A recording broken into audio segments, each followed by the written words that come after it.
So the paranoia of the inevitable phenomenon is what this class is about. Let me begin with the book of Psalms chapter 83. We're going to read 1 to 5. Who's reading? I got you, Bishop. Okay, Nahshon. come on.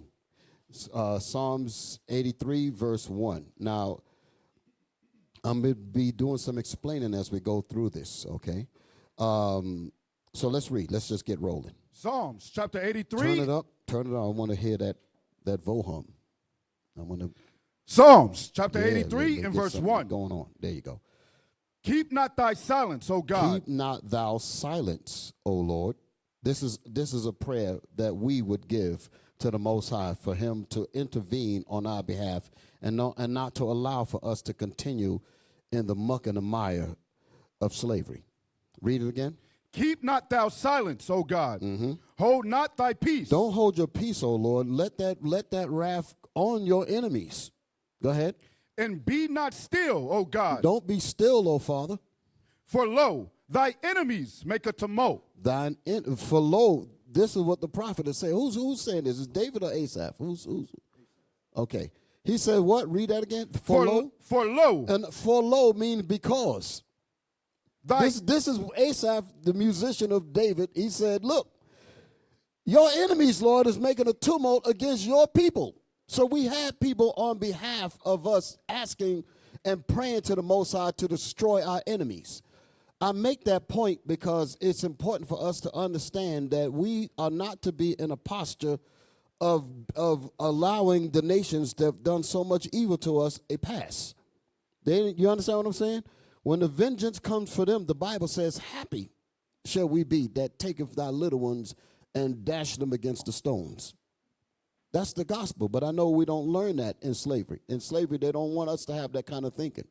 You understand? Read that again. Read 1 again. Yes, sir. Verse 1. Keep not thy silence. So we're saying, Lord, listen, don't be silent. We need you to step in. Go ahead. O God. Go ahead. Hold not thy peace. Don't hold your peace, O Lord.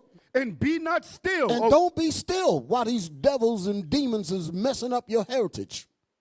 Go ahead. O God. O God. For lo, thy enemies. For lo means because. For lo what? Thy enemies. Your enemies, Lord. Make a tumult. Are making a tumult. They're having councils and hard discussions about how to destroy the Israelites. Go ahead. For lo, for your enemies, Lord, have made a tumult. Go ahead. And they that hate thee. And they that hate you, O Lord. Listen good. Listen. Have lifted up the head. They lifted up their head in proudness against you by destroying us. Go ahead. They have taken crafty counsel. These same enemies, Lord, have taken crafty counsel. Go ahead. Against thy people. Against your people, Lord. Against thy people means your people. They have done that against your people. Why they don't read this in church? Go ahead. And consulted against. And they, Lord, listen, these enemies have consulted against your hidden ones. Read that statement. Read that line. Come on, read that. And consulted against thy hidden ones. Thy hidden ones, your hidden ones. How are we hidden? Because our enemies have made a tumult to hide us, to hide our identity, to hide who we are, to hide our heritage, to hide our greatness. Go ahead. They have said, come and let us cut them off from being a nation. Look, Lord, these enemies have said, come and let us, the enemies, cut your people off from being a nation. Go ahead. That the name of Israel may be no more in remembrance. That the name that you gave them, Lord, will be no more in their memory. Like, delete who they really are. That's really something. We are basically an empty shell of a people in this society. That's the reason why it was easy to affix the name or the detrimental label of Negro. Put Negro on us. We ain't no Negro. We're the people of the Lord. Read that statement again. That the name of Israel may be no more in remembrance. That the name of Israel may be no more in the mind of your people, Lord. That's what they did. Go ahead. For they have consulted together. For listen, Lord, these enemies have consulted together. With one consent. And they all came together in a singular agreement to destroy your heritage. Go ahead. They are confederate against thee. These enemies are confederate against you by destroying us. Go ahead. The tabernacles of Edom. The tabernacles of Edom. So it's talking about all the nations. I ain't got to even read it. It means every nation. All of the nation had a hand in our destruction, and they plotted to make sure that we stayed destroyed. Like I said before, we have gotten so messed up in terms of how we are, to be as if you want to use the term human beings, if we want to use the term the people of God, because that's who we are, we have lost that. And we're operating under a totally different stimulus that is foreign to who we actually are.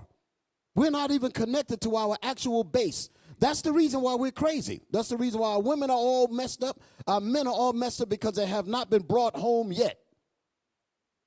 When you come home, that's when you're going to realize the totality of yourselves. That's when you're going to realize the totality of the essence of you. Give me Micah chapter 4, verse 11. Micah chapter 4, verse 11. Micah chapter 4 and verse 11. Now also, like I said, for these nations are confederate against us. This is what the Bible says in the book of Micah. Read. Now also, many nations are gathered against thee. For now also, many nations are gathered against the Israelites. This means all the nations are gathered together in unity with one consent against the Israelites. Go ahead. That say, let her be defiled. They all collectively say, let her be defiled. Whatever resources she has in her lands, Africa, Santo Domingo, Puerto Rico, Cuba, you name it. They're taking it. Let her be defiled. Read. And let our eye look upon Zion. And let our eye look upon Zion to take that as well. Take the Israelites and take our land. So we are way off from home. And we're asking the Lord to strike death on our enemies. Where you at? Verse 12. Read. Verse 12. But they know not the thoughts of the Lord. But these nations do not know the thoughts of the Lord. Like it says in the book of Psalms, you thought that I was altogether with you. You took comfort in destroying my people, thinking that I was on your side. But I will reprove you, Esau, and I will set them up right up underneath your eyes. That's what the Lord is going to do. And that's the paranoia. They're paranoid, worried about the wake up of you. Like it says in Revelation, give me that real quick, Revelation 12 and 12. That's part of my lesson way down, but I'm going to jump on it now since I talked about it. Revelations chapter 12 and verse 12. Therefore rejoice, ye heavens, and ye that dwell in them. Woe to the inhabitants of the earth. The white man's the devil. That's who it's talking about. He is the complete devil of the whole planet. He is the negative pole of everything. He is the opposite. He is the opposite of righteousness. He is the epitome of evil. God made him that way. Go ahead. So all of the earth catches hell up underneath him. Hold that. Let me just joke, because all of the nations are against us, but this so-called white man is putting hell on everybody. Give me that in Isaiah 14. I ain't gonna deviate from my scriptures. I got a lot going on here, so I got to make sure I get it out. I can't be deviating. Isaiah 14. Give me the verse 7. Isaiah 14, I think it's verse 7. Let's see what's going on there. Isaiah chapter 14 and verse 7. The whole earth is at rest. When this devil goes down, read verse 5. Verse 5. The Lord hath broken the staff of the wicked. This is the prophecy that Isaiah sees concerning the destruction of Edom. or the destruction of Nicanor's children. How about that? Okay. Read that again. The Lord hath broken the staff of the wicked. The Lord has broken the staff of Esau. Okay, that's what this is talking about. Go to verse 21. We're coming back to this verse here. Yes, sir. Verse 21. Prepare slaughter for his children. Prepare slaughter for Esau's children. For Go ahead. for the iniquity of their fathers. For the crimes that their fathers have done to everything, they got to pay for it. Even the Most High going to make them pay for them destroying the earth. He said he's going to destroy them that destroy the earth. They got a hell of a day coming. Hell of a day coming. And they're paranoid about that sand running out of the hourglass. Every second that goes by is a second closer to their demise and doom. Let's think about that. Tick, tock, tick, tock, tick, tock. Go back to where you was at. 7th verse. Isaiah 14:7. Isaiah chapter 14 and verse 7. Come on. The whole earth is at rest. The whole earth is at rest. Come on. And it's quiet. And it's quiet because when the Most High bring them down. No, wait a minute. It was the verses before that, right? Verse Verses 5. Yeah. The Lord have broken the staff of the wicked. The Lord has broken the power of the wicked. Isaiah is seeing the destruction of them. This is the future tense. That's where they're going to be. Read. In the sceptre of the rulers. And the scepter meaning the power. He's going to break their power. Go ahead. Of the rulers. He's going to take all the, like Christ said, he's going to take the crowns from everybody. And on his head were many crowns. What crowns? He took the crowns from all of the nations. That's what it's talking about. Nobody going to be ruling but the Israelites. Go ahead, read. He who smote the people. Now it's telling you who it's talking about. The one that smote the people. Go ahead. He who did what? He who smote the people in wrath. In wrath with his foreign policy. That's what it's talking about. With his foreign policy. With a continual stroke. With a continuous foreign policy of robbing everybody, including us. Mainly us. Because we're in all the nations and we're the ones that suffer. Every nation that he's robbing, we're in the ghettos of all of these areas. We ain't ruling none of them. Just think about that. Everywhere that Esau's foreign policy is affected and taking away their resources and all that, we're in those same places on the bottom. So we are definitely being affected by every foreign policy that's coming out of these committees. Read. Verse 6. He who smote the people in wrath. So the Most High is letting you know who he's talking about. He who smote the people in wrath. Go ahead. With a continual stroke. With a continuous killing. With a continuous stroke. Violence. Got the nerve to call somebody a hate group. Read. He that ruled the nations in anger. He that ruled the nations in anger. Here you go in somebody else's land, put your damn feet down, and tell them where they can and cannot fly their own planes. We must see your weapons. You don't have the right to build weapons in your own land because I said so. That's a level of arrogance that most people can't even understand. We don't even understand that kind of mindset. Many of us cannot understand that mindset. I'm going to give you an example. I'm going to jump the gun. I'm going to tell you something that happened earlier this week, actually Sunday.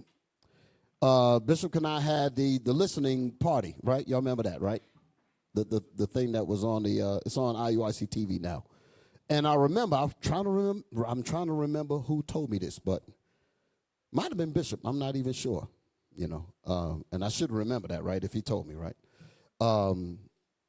But the deal was many of the brothers was coming in late because they were part of the performance as they got in all times of night and all that. So a group of them came in like about 3, 4 in the morning. And, when brothers are traveling, we ain't looking like bums. We don't have the Negro spirit on us. Can I get a witness? When the brothers travel, okay, they looking good. They're like, what the hell is this? So when the brothers was going into the hotel getting their stuff together and all that, Esau standing there, Esau said, wait a minute now, in his mind.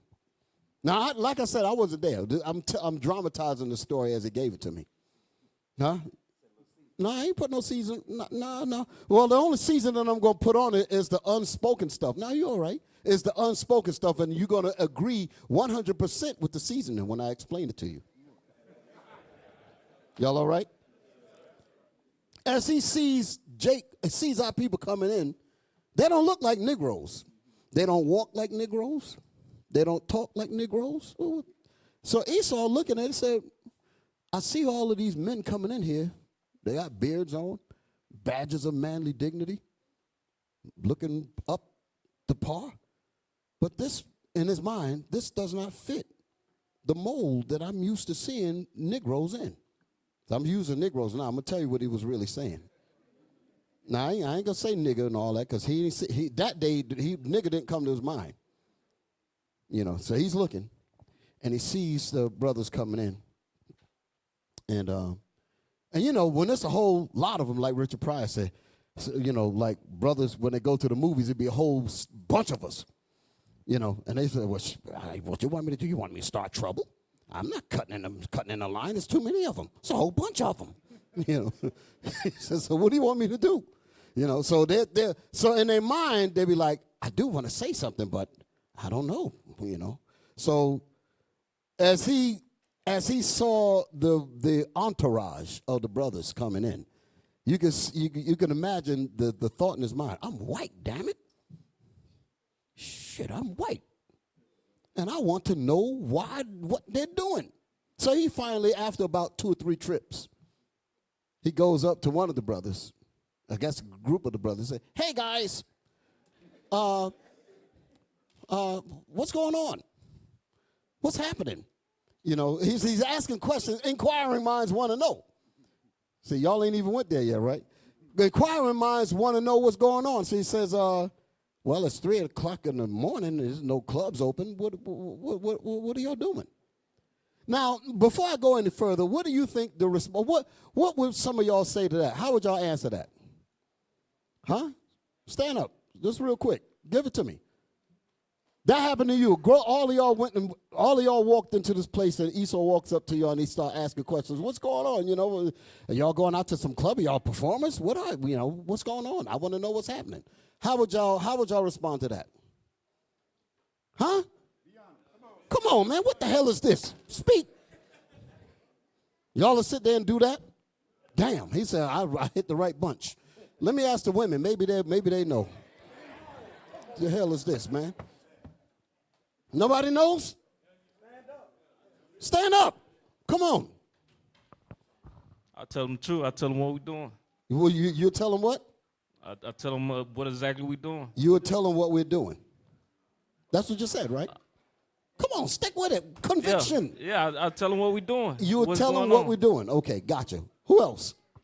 I'm going to hold on to that answer. What was it? I'd be a little arrogant and tell none of your business. Okay, so that's what you say, none of your business. Now, those are the 2 answers that I wanted because that's pretty much right. Some brothers might be like, what the hell are you? You got some damn nerve. You ain't nobody. You ain't from no embassy or nothing. Who are you? What kind of authority that you have to ask us such and such? That would be the mindset of most of us. I don't know how many of us would be like, yo, well, I'll volunteer and tell you what. Nah, I don't know about that. I don't know. I didn't fully get that answer. You understand? But, but either one of those answers I would expect. But let me say it this way. How many people know the reason why he asked the question? Why did he ask the question? Stand up. Why did he ask the question? Shalom, Bishop. Shalom. He was probably intrigued. He never seen so-called black men in order and not being, going to the club in chaos. Okay, I'm going to flip it around. You're right about that. Let me flip it around. Would a black man with his suit and tie on, seeing a bunch of white people come in with the band or whatever, looking like whatever, would a black person walk up to them and ask them that same question? No, sir. You said that? You see how quick you said that? Because what you think the white man would say? Pick up the bags, nigga. That's what he probably would say. He'd probably say something like that. Huh? Did you dig what I'm saying? Because he'll say something that'll hurt your feelings. That's how they are. Yes, sir. You feel me? All right, you cool. Now, let me tell you why he asked the question. And this is the reason why I say that we are so lost in terms of who we really are that we don't even recognize the disease of what I'm about to say. You know the reason why he asked that question? Because in his psyche, he's saying, y'all are my children. And just like if you were fathers of your own house and your son or daughter got up at 3 in the morning talking about going out somewhere, you would ask the question, where you going? What you doing? Huh? Where you going? Ain't no clubs open. Where you going? Who you going to see? That's what a father would do. That's how they think. Even though they don't know you. But in their mind, that's the mindset that they have. When they come around us, they're thinking that we owe them an explanation. We owe them an answer. What, you're going to walk away from me? Do you know who I am? Maybe did I check? I'm still white, am I? You know. You understand what I'm saying? So that's we're not even cognizant of that absence in spirit to even recognize that. Y'all feel what I'm saying? That's what I meant when I say that we have lost the soul of self. We are so far removed from where we are that we actually think that we're obligated to answer these people. And we're not surprised, most of us, when they ask that. But like I said, the reason why they ask those questions is because they really believe that that we're their property. And I want to know where my children are at everywhere they go. What are y'all doing in my city? They said, dude probably don't even have a damn job. But just because he's so-called white, he'll say that. And he will expect you to respond that way. So what? I ain't got a job. I'm still white. You understand what I'm saying? So I just threw that out there. Where was we at? Where was we at? Did you finish the story, Bishop? Yeah, I'm going to leave it there. Isaiah chapter 14, verse 6. I'm going to leave you in suspense because they want to know what happened. I'm going to leave it in suspense. Where we Isaiah chapter 14 and verse 6. He who smote the people in wrath. The so-called white man smote the nations in wrath because that's the mentality that he has. Go ahead. With a continual stroke. With a continuous killing. Go ahead. He that ruled the nations in anger is persecuted. He that ruled the nations in anger, now he's going to get persecuted because the sand is running out of the hourglass. You know they're going to go crazy when they really start to go down because they're not used to that. The same, like I said before, way back years ago, I tell the story often, but I ain't going to stay on it tonight. But real quick, I had a conversation with an Edomite many years ago. It was about 30 years ago, I think, going back. This is Scarsdale, New York. And I was talking to this Edomite. He was outside the store waiting on his wife and all that. And we got into a conversation. I would just walk up to them and just start talking about the Bible. Just to hear them, just see what they were going to say, you know.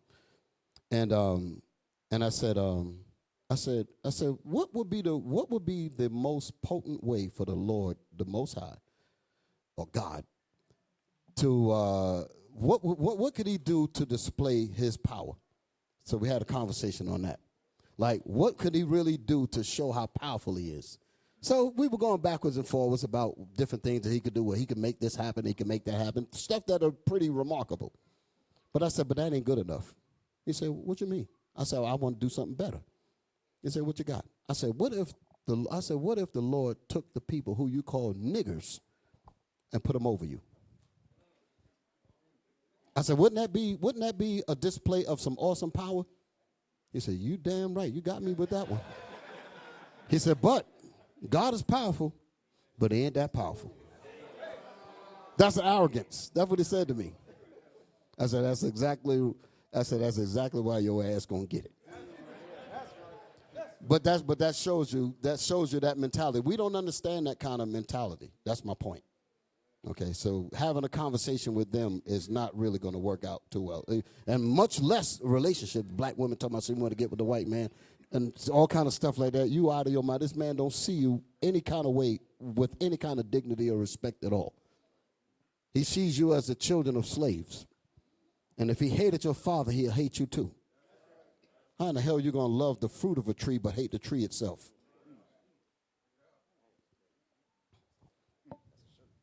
Yeah. Make the sisters wear it too. He said that's a shirt, T-shirt, right?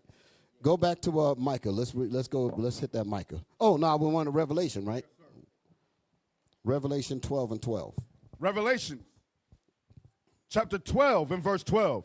Therefore rejoice, ye heavens, and ye that dwell in them. Woe to the inhabitants of the earth and of the sea. Meaning all the nations. That's why I went to Isaiah 14. So I needed that.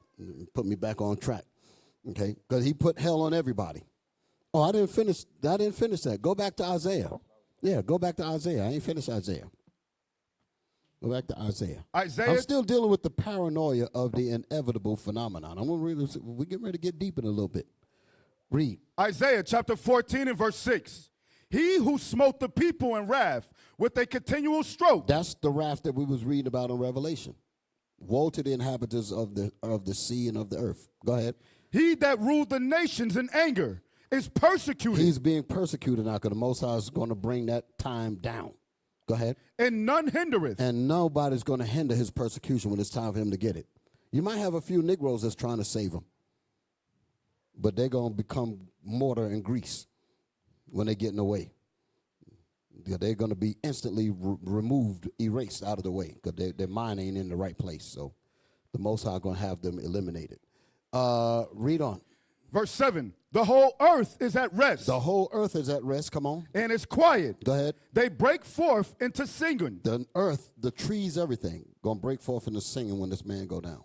Go ahead. Yea, the fir trees rejoice at thee, and the cedars of Lebanon, saying, since thou art laid down. The thou is a white man. Since thou art destroyed, since thou have no more power, the scepter is broken. You're no longer in rulership. Since you're no longer poison in the air, so us trees so we can actually start breathing again. Since thou art laid down, no feller is come up against us. Nobody is worse than you. That's the point. That's what it's saying. Since you are gone, nobody else is more of a demon than you are. That's what that means. Since you are gone, we can break forth in the same because all of the nations, even though they're going to pay for what they did to us, Esau going to get it the worst because God made him the anointed cherub. Cherub, right? That's the word, cherub. I think that's a scripture somewhere, right? Thou art the anointed cherub, something like that, meaning the evil one. That might be it, yeah. Bring that out real quick. Find that for me real quick. Got all these Bibles up here. Come on now. Where was we at? Find that for me while we keep on reading. Yes, sir. You found it? You want to go back to Revelation? Yeah. You found it? You found the scripture? Okay, let him read it. What is it?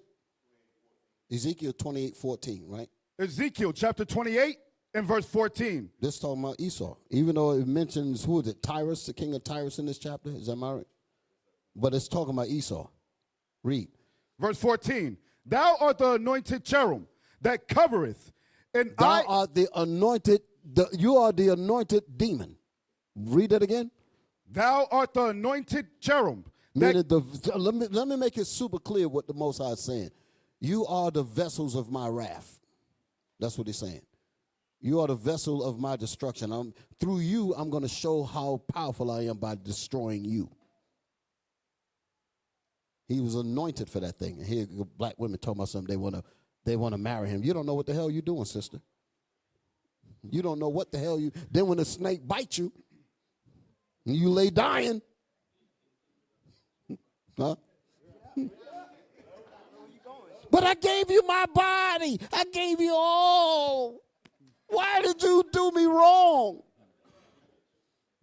Then the snake man gonna say, bitch, you know I was a snake.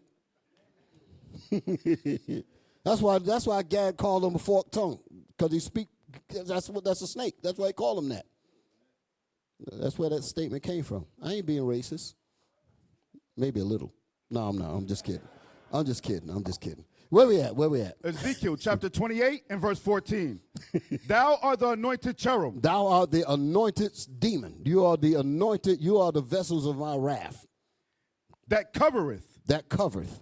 And I have set thee so. And I have made you to be the devil. I made you for that. You can't clean them up. You're trying to pet the snake. Rub the snake on his head, give him a bath, and rub him down. I said, I know you've been tired. You've been sliding all these days. I know you want to walk. Your belly must be hurting. Let me just lay you back and rub your belly. Then the damn thing bites you in the face. Let me get off that thing, man.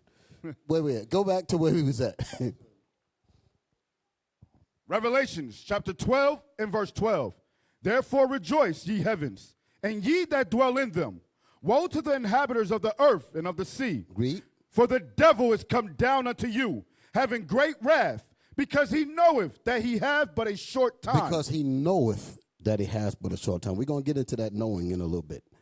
Because he knoweth that he has but a short time. So the obvious question is, how does he know? How does he know that he have but a short time?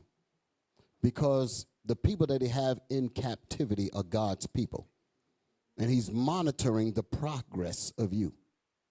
And as he sees you, that's the reason why he collected all the books. Go back to their forefather Alexander, and when he set up that library, Alexandria, he went and collected all the books that he could find because he wanted to know everybody's history, including ours. So he needs to know the strength, just like Holophonies. I want to know what their numbers are. I want to know what their strength. I want to know what their weaknesses. I want to know what they're susceptible. I want to know what their strengths are. I want to know it all. So that's the whole point there. Read that again. Yes, sir. Verse 12.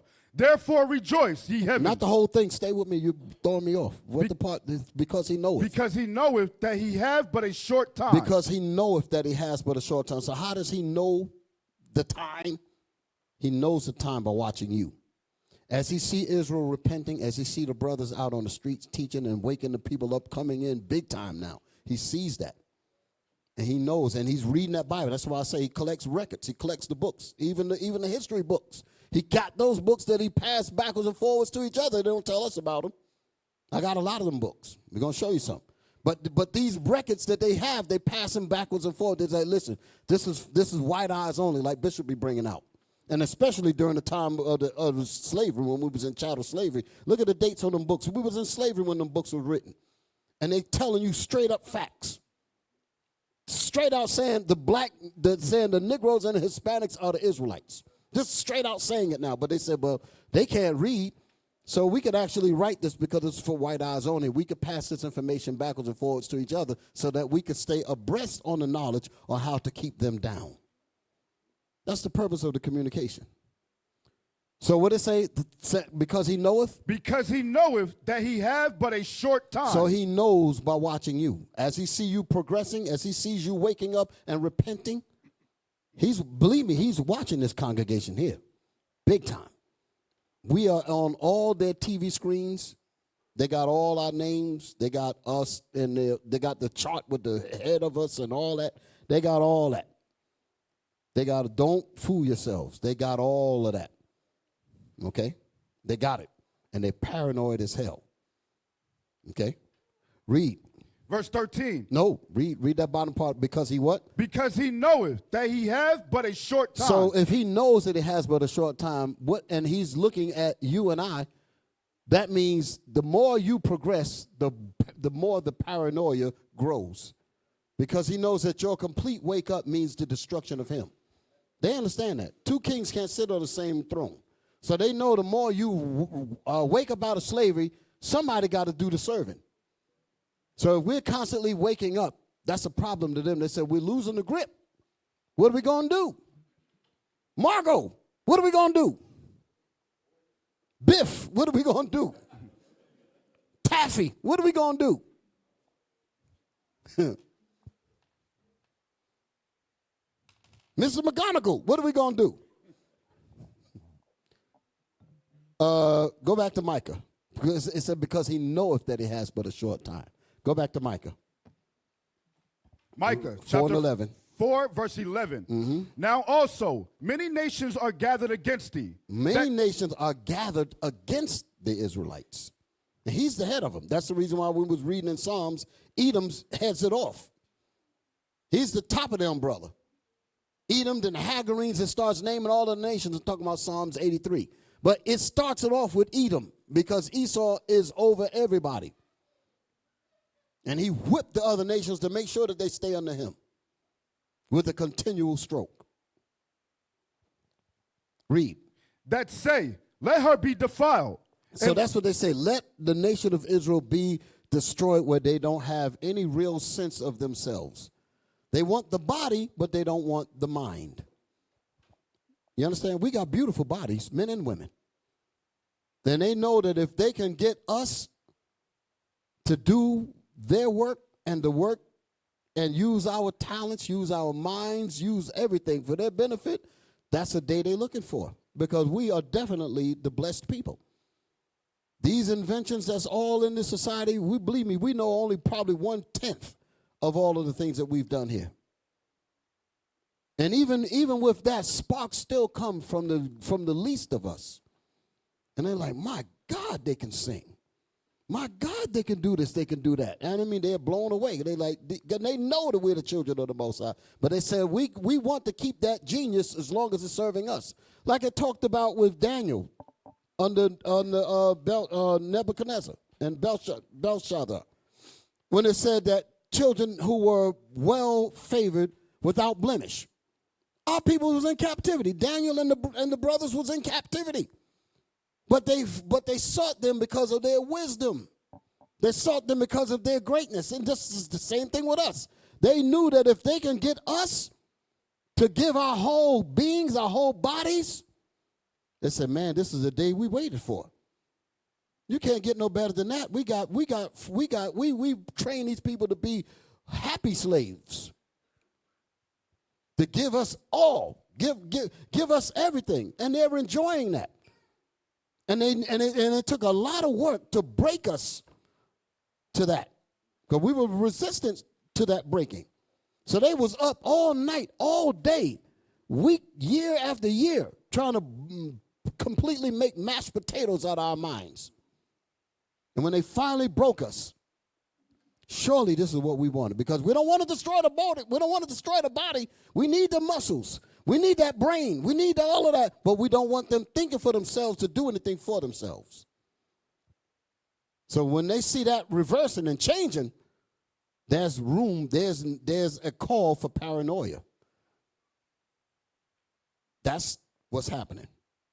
And it is an inevitable phenomenon. It's going to happen. The day of reckoning is coming.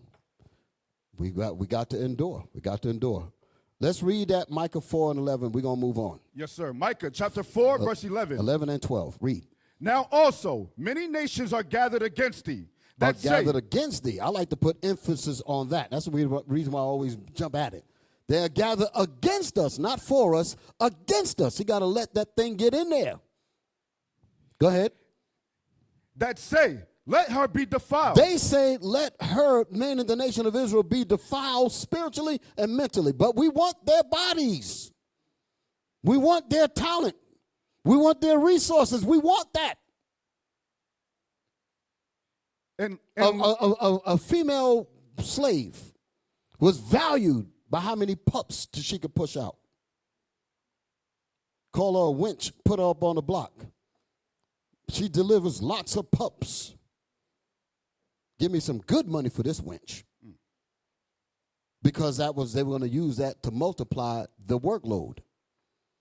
Now that we're, quote unquote, ain't in slavery no more, and now if the population continues to grow, now it's a problem. Abort the children now. Now you're having too many of them. Now we're reckless breeders. Well, who made us that way, you bastards? Who made us that way? And yes, bastards is in the Bible. Let's read that. I always got to bring that up. Zechariah 9 and 6. Because you got to give them the word of the Lord. Bastards is the word of the Lord. Those are holy words. Zechariah chapter 9 and verse 6. And a bastard shall dwell in Ashdod. And a bastard shall dwell in Tel Aviv. So you can understand. The so-called Jews, God calls them bastards. Okay? So now let's go back to where I was at. Micah chapter 4 and verse 11. Now also many nations are gathered against thee. Go ahead. That say, let her be defiled. Read. And let our eye look upon Zion. But they know not the thoughts of the Lord. They don't know the plans of the Most High. They don't know about that. Because they thought that God was with them. God caused them to think that way. You thought that I was one with you, like it says in the Psalms. He said, but I'm going to reprove you, and I'm going to set them in order right before your eyes. You're going to see the phenomenon, in other words, because I'm going to wake them up. Read. Neither understand they his counsel. Neither do they understand God's counsel. You know what? Give me Isaiah 40. I've been wanting to read this for a while. So you got people trying to say what God can and can't do. Isaiah chapter 40, start with verse 13. We usually just read, most people usually read 14 and 15, something 15 like that, 15 and 17, but I want to start up a little bit. Isaiah chapter, 40, verse 13, read that. Isaiah chapter 40. Because we read here that says, neither do the nations that are gathered together against us, neither do they understand God's counsel. Let's read. Isaiah chapter 40 and verse 13. Who have directed the Spirit of the Lord? These are qualifying questions. Who? The question is, can you pronounce who have directed the Spirit of the Most High? The answer is nobody, because he is counsel. He is before time itself. They call him the Ancient of Days. He was here before days began. Your mind can't even get on that level to even figure that out. How the hell could you exist when there was no such thing as minutes? Ancient of Days. Read that again. Who have directed the Spirit of the Lord? Who have directed God's Spirit? Here you got these people in the church talking about something. God can't hate. You're stupid behind. You're trying to relegate God down to your little peanut brain. The Most High said, for my thoughts are not your thoughts, neither are your ways my ways. So as the heavens are higher than the earth, so are my ways unlike your ways. Thus saith the Lord. You got these people out here trying to put the Most High in a box. Read. Or being his counselor. Who was God's counselor? Or being his counselor. Have taught him. Who taught the Most High? Who was God's counselor? Who was God's director? Who was his what? Counselor have taught him. Who taught God about judgment? Why is he going to destroy all of Esau? None of your damn, that's when you say, hey, Maccabi, that's when you say none of your damn business. Right. None of your damn business. You better be careful that I don't destroy you. What the Lord said to that simple soul. Read that again. Verse 13. Who have directed the Spirit of the Lord? Go ahead. Or being his counselor have taught him. With whom took he counsel? Who did God go to counsel when he was making the Israelites his people? Who was God's counselor when he said that Esau is going to be the vessels of my wrath? Who was God's counselor when he said the elder shall serve the younger? Who was God's counselor when he said that two nations shall be separated from thy bowels? Who said, no, God, you can't do that? Read. And who instructed him and taught him in the path of judgment? And who taught God in the path of judgment? God is the author of everything that we just read. Everything that we just read. Go ahead. And taught him knowledge. And who taught the Most High knowledge? Knowledge comes from him. Go ahead. And showed to him the way of understanding. Neither do they understand his understanding and his counsel. Who taught the Most High about understanding? This is some beautiful stuff here. Read. Behold. Now, basically what happens here is that since he cleared it, in other words, he shut all mouths. He cleared the deck. He basically shut the whole room down. Nobody can't tell me a damn thing. Shut the hell up, because now I'm about to speak. Right. I'm about to proclaim what I'm about. Read. Behold, the nation are as a drop of a bucket. The Most High said that all of the nations that hate us, the Most High compares them to a drop of a bucket. A big bucket of water, you carrying it across the room, and one drop fall out, you ain't even gonna notice it. The Most High counts all of the nations together as a single drop that falleth out of a big bucket of water. You can't argue against that. Give me verse 1. Isaiah chapter 40 and verse 1. Comfort ye my people, saith your God. Speak ye comfortably to Jerusalem. So the Most High is concerned about the Israelites. You'll see that? So the Israelites is not, when he was speaking about the nations, you see, that ain't about Israel.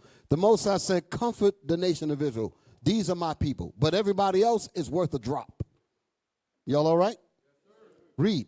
And cry unto her. Go back to where the verse you was reading at. Verse 15. Behold, the nations are as a drop of a bucket. The nations are as a drop of a bucket. Go ahead.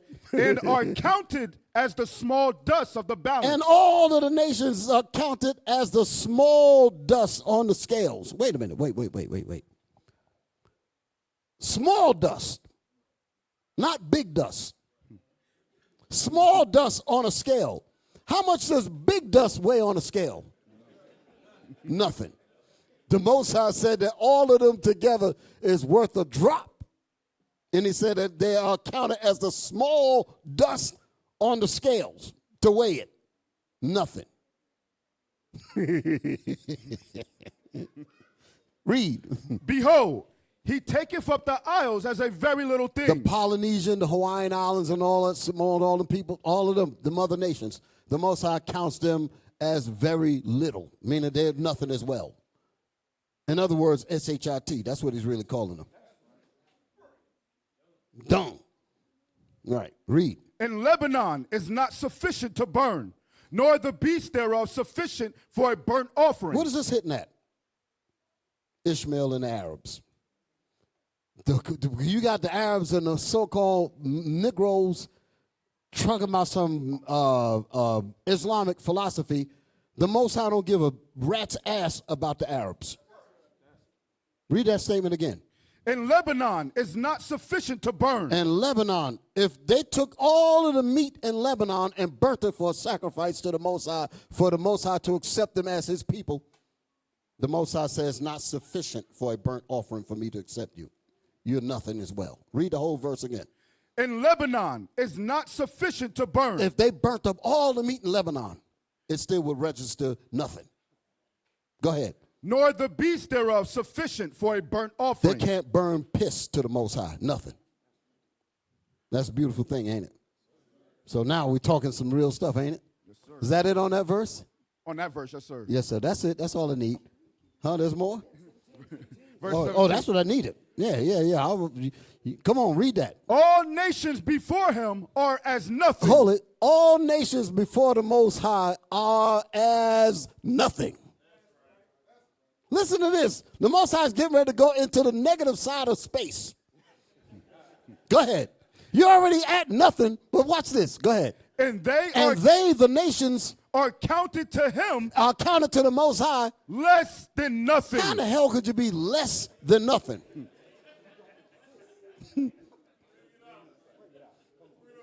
How in the hell could you talk about something? You got nothing already.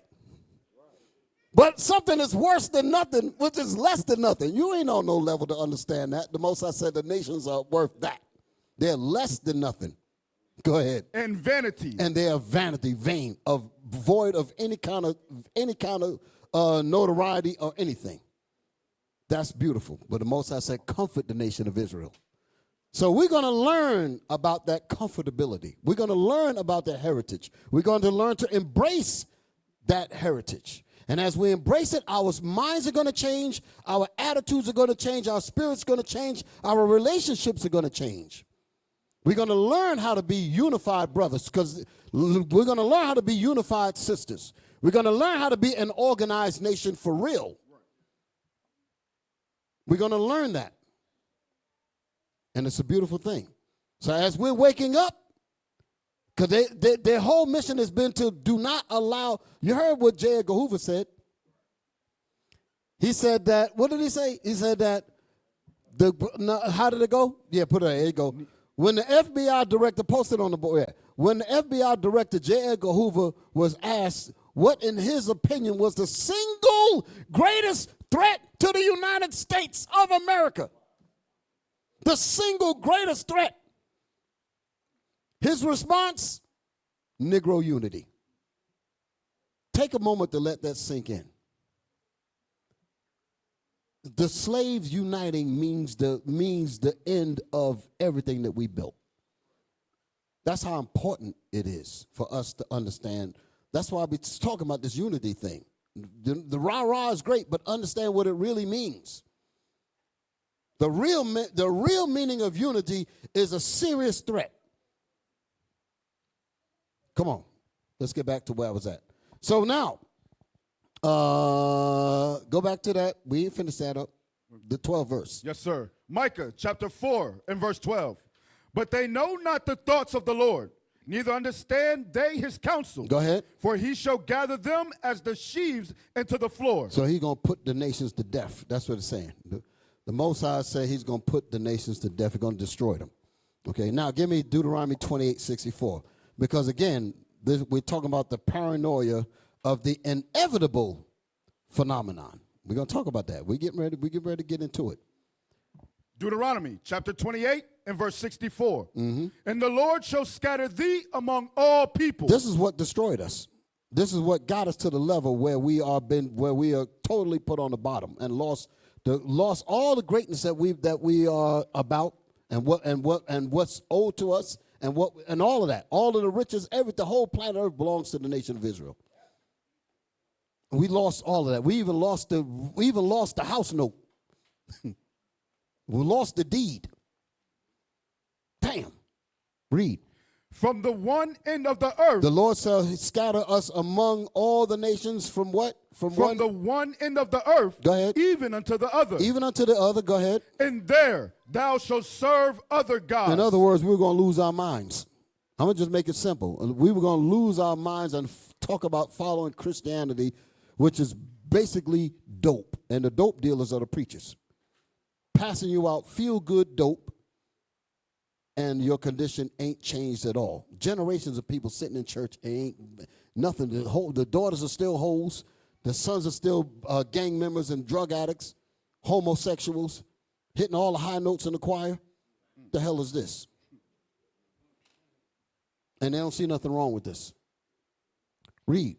Which neither thou nor thy fathers have known. Neither thou nor our fathers did not know about these gods that we're serving. Christianity, Islam, and all this. Our fathers did not know about this. Go ahead. Even wood and stone. Even wood and stone. Church and that damn thing called a cobblestone. Lies. Read. And among these nations. And among these nations where the Lord will scatter us. Go ahead. Shalt thou find no ease. We shall have no ease in our captivity. Go ahead. Neither shall the sole of thy foot have rest. Neither shall the sole of our feet have rest in this captivity. That's the reason why we're worn out. That's the reason why the Bible talks about it like that way. In the book of Daniel, and he says, and they have wore out the saints of the Most High. The shoes are worn out. We don't even know what kind of shoes we were wearing. All the bottom tread is all worn off. People look at us and they don't even know we're the Israelites. That's how worn out we are. Like a worn out pair of shoes where the name of the sneaker is gone. It's just a slick bottom. What kind of sneakers were these? I don't know. They worn out. That's us. Now they say, oh, by the way, they're Negroes. Just gave us a name, Negro. Where you at? The end of verse 65. Come on. But the Lord shall give thee there a trembling heart. So neither shall the sole of our feet have rest. And while we're in these nations under terrible distress, he would do what? It says, but the Lord shall give us what? But the Lord shall give thee there a trembling heart. The reason why I'm bringing this out is because this is the hard work that our enemies did to keep us in a Negro state. And they don't want this changed. Read on. In failing of eyes. And they want us to have failing of eyes, no hope, no vision, no imagination. Just be born into this world cursed and die cursed. What contributions did you put towards your nation? We can't even, our minds are so messed up, we don't even think to even ask that question. Go ahead. And sorrow of mind. And sorrow of mind. Sorrow of mind goes into no hope. You try to figure a way out of this captivity. And every time you turn to the left or to the right, the doors are closed. And if you basically have a situation where these enemies have robbed us of our past, listen good. We don't have a history of our past. And they take credit and control of our future. We don't know which way these people are going to step. We don't know how they're going to deal with us.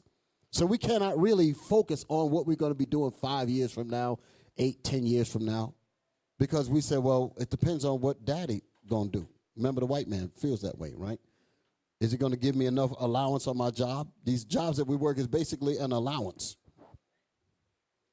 Is he going to give me enough leeway for me to be able to do a little something? I don't know. He might get rid of me. He might close the company down. I can't plan. I can't do anything. And we don't even realize that's a curse. We don't even realize that there's something wrong when you have to depend on a whole nother nation for your survival. That's how messed up we are. That's how far away from normality we are. It's actually normal for us to go to another nation, like the scriptures say, they that hate you shall rule over you. We actually take that as normal activity, when it should be your people at the company, your people giving you the jobs, your people setting you up with this. That's how it should be. And we're so destroyed, we don't even look for that. Scary thing, ain't it? But that's the condition that we've been brought down to. Read that where you at. Stay with me in the verse. Don't be moving all around. Stay where I leave you at. Read it again. Read where you at. Verse 65. And among these nations shall thou find no ease. Shall thou find no ease. Shall find no ease. Go ahead. Neither shall the sole of thy foot have rest. But the Lord shall give thee there. Hold it. Neither shall the sole of your foot have rest. Oh, like I was saying. For our foot to have no rest, that means somebody's constantly nudging you. Don't stand still. You look like you're trying to rest. Keep moving. Keep on moving. Push on. Move. Move. And you're like, well, damn, can I sit down for a minute? No, you can't sit down because it ain't like Papa was a Rolling Stone. You ain't laying your hat down on nothing that you call your home. We ain't really got no damn home here. You dig it? So we're constantly on the move, even in spiritually. We can't get any rest. Can't find a safe space. Can't find a place that we really call our own. We got to be praying for vengeance every day, man, to get the hell out of here. Right. That's if we're in our right mind. If you're in a coma, you don't even recognize that you're in a you got to come out of a coma to realize that you was in a coma. A blind man that never had sight, he'll think he can see. Now I recognize that these things are grim. I know a lot of people are like, damn, why you always bringing this stuff out? This is making me feel all bad. But that's reality. But understand the condition that we were put into, like we was reading how these people really destroyed us. They don't want us to wake up. Coming out of an era where, like I said, the past is unaccounted for because they took control over that. Lie to us in our history, say that we're everything else but except what the Bible says. So we don't have any real attribution to the history about who we really are. They don't teach that in school. Certainly they don't teach it in church. I still don't understand that. You got in the Bible, there's nations recorded in the Bible. How in the world could all those people be sitting up there talking about we're Gentiles and don't know which one of the nations you come from? That's how deep the crack goes. But they don't even question that. They'll read about Jebusites, Amalekites, parasites, and all of that. They'll read about Edomites, all that. They'll read about all of that. Ishmaelites. They'll read about all these nations and be like, well, where do we come from? The question don't even come up. Oh, we're just Gentiles. I definitely want to address that part of our psychotic behavior. I'm going to talk about that a little later on. But like I said, our past is unaccounted for. In other words, we can't look back to say what formed us to where we are. So we have no connection to our past, and our future is uncertain. So when you are fixed into a condition like that, you know what that does? That fixes you to the immediate present. That's the reason why we don't think beyond where we live, meaning we don't have foresight, we don't have faith. We don't have vision. We don't think about things here because we figure that it's uncertain. That's that scripture in Proverbs. How goes the denial of hope? Hope deferred. Read that. Proverbs 13 and 12. That's where this comes in at. Proverbs chapter 13 and verse 12. Hope deferred maketh the heart sick. If you don't have the ability to be able to envision, you don't have the ability to be able to I don't like to use the word dreams because you got to be asleep to have them. The hell with dreams. If I can't envision and know how to work the elements, now I'm not saying the dreams aren't spiritual. I'm not going into that. But I'm talking about in terms of trying to do things. You gotta do things in the physical. You got to envision. You got to work the elements around you and put them in a particular order so that you can get to what you've envisioned in your mind. If that's cut off from you, that fixes you to the present.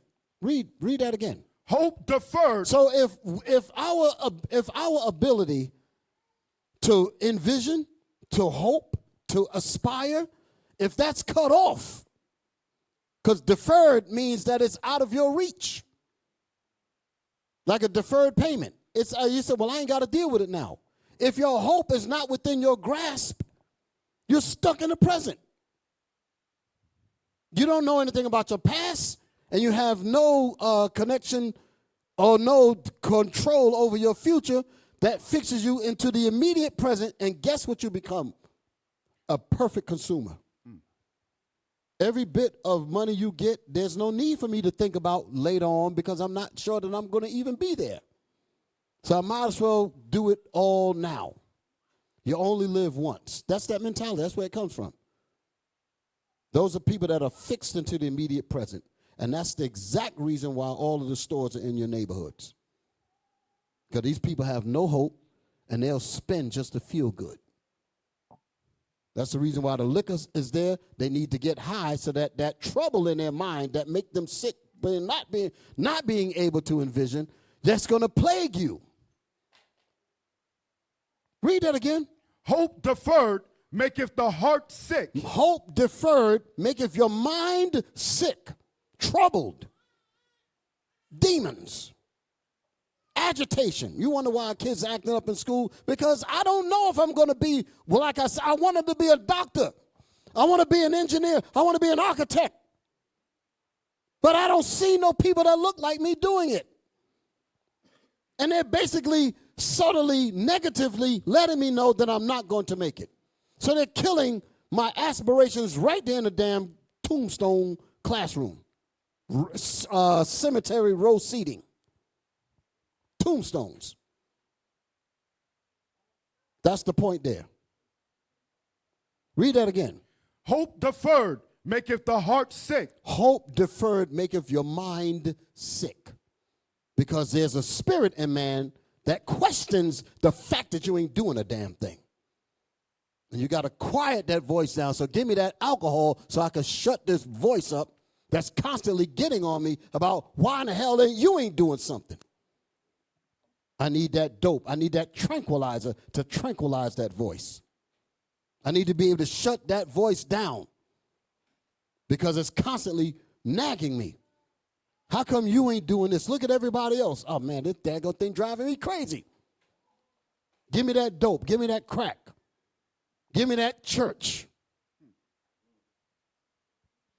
Give me Christianity. That's what I mean when I say church. Give me Christianity. It's the same damn thing. The crack house and the church is on the same corner.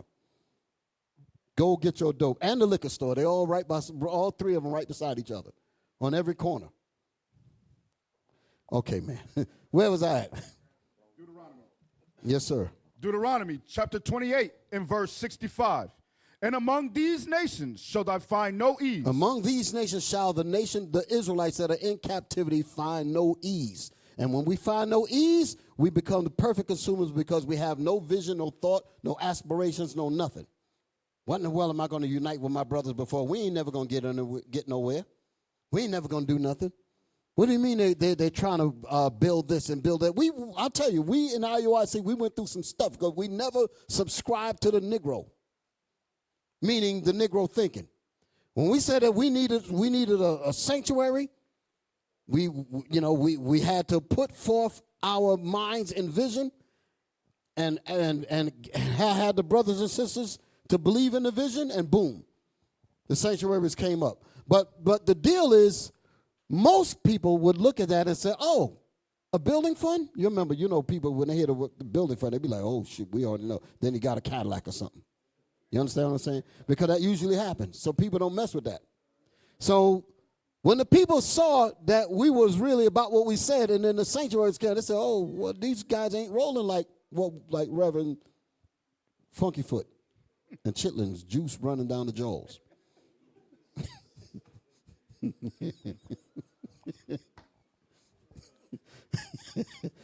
Where am I at, man? Verse 65. Read. And among these nations shall thou find no ease. Go ahead. Neither shall the sole of thy foot have rest. But the Lord shall give thee there a trembling heart. So our enemies wanted us to stay in this posture. Stay as a fixed consumer with no vision, no hope, no aspirations. Go ahead. And failing of eyes. And failing of eyes, no vision. Failing of eyes ain't talking about your actual vision, meaning that you have no vision to see beyond where you are. That's the hope deferred again. No hope. Failing. Go ahead. And sorrow of mind. And sorrow of mind, because your mind will torment you as to why we ain't doing a damn thing. The sorrow of mind. Go ahead. And thy life shall hang in doubt. And because of that, our lives shall hang in doubt. You got people that'll go to the crack house and go get the needle, and they might die that night, overdose. I'll just use that. Or alcohol poisoning. I've seen that. Girls will go out and get, when the New Year's thing, the ball drop, and in Times Square, they come inside the hospital, so-called New Year's night, dead. And we knew this girl. I used to work in the hospital. We've seen this girl time and time again, every year. She comes in drunk. This particular time, she came dead in the damn ambulance. Sad thing. I've seen her about 3 or 4 years. Anna knows that we worked in the same area years ago. Read. Verse 66. And thy life shall hang in doubt before thee, and thou shalt fear day and night. And thou shalt fear day and night. Go ahead. And shall have none assurance of thy life. You know what it's like to not know? It's to have no assurance of your life. You can't really make any plans. I want my sons to do this. I want my daughters to do that. And you don't even know what might happen next minute. That's total paranoia on our side. But the Most High is going to bring us out of that, and he's going to bring our enemies down. So I just wanted to stress those points. But I said all of that because I'm making a point that there was a lot of work that was done by enemies to put us in that condition. Give me my book now. First item up for bids. The Price is Right? Y'all remember that? I'm going back to the Willie Lynch. Find a section in there. Show this on the screen. I didn't mark it, so I got to look for it. But I'm looking for the phenomenon part. This is the Willie Lynch letter and the making of a slave. A lot of people try to say this is bogus. I don't listen to the Negro. I'm like, I said, looking at you proves the book. Right, exactly. I'm looking at the book now. What the hell you mean it ain't real? Unless you ain't real. What's your name? Negro. Okay, there you go. Find the part in there. Who's reading? Where you at, like him? You're on now. Yes, sir. Find the part about, let me see. Jump down where it says our experts, right there. Come on. Zoom in. Bring it up close. There you go.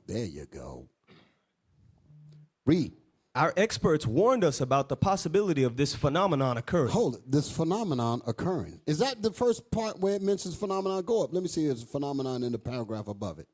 There you go. That's what I needed. Yeah. Read that whole thing. Let's read all that.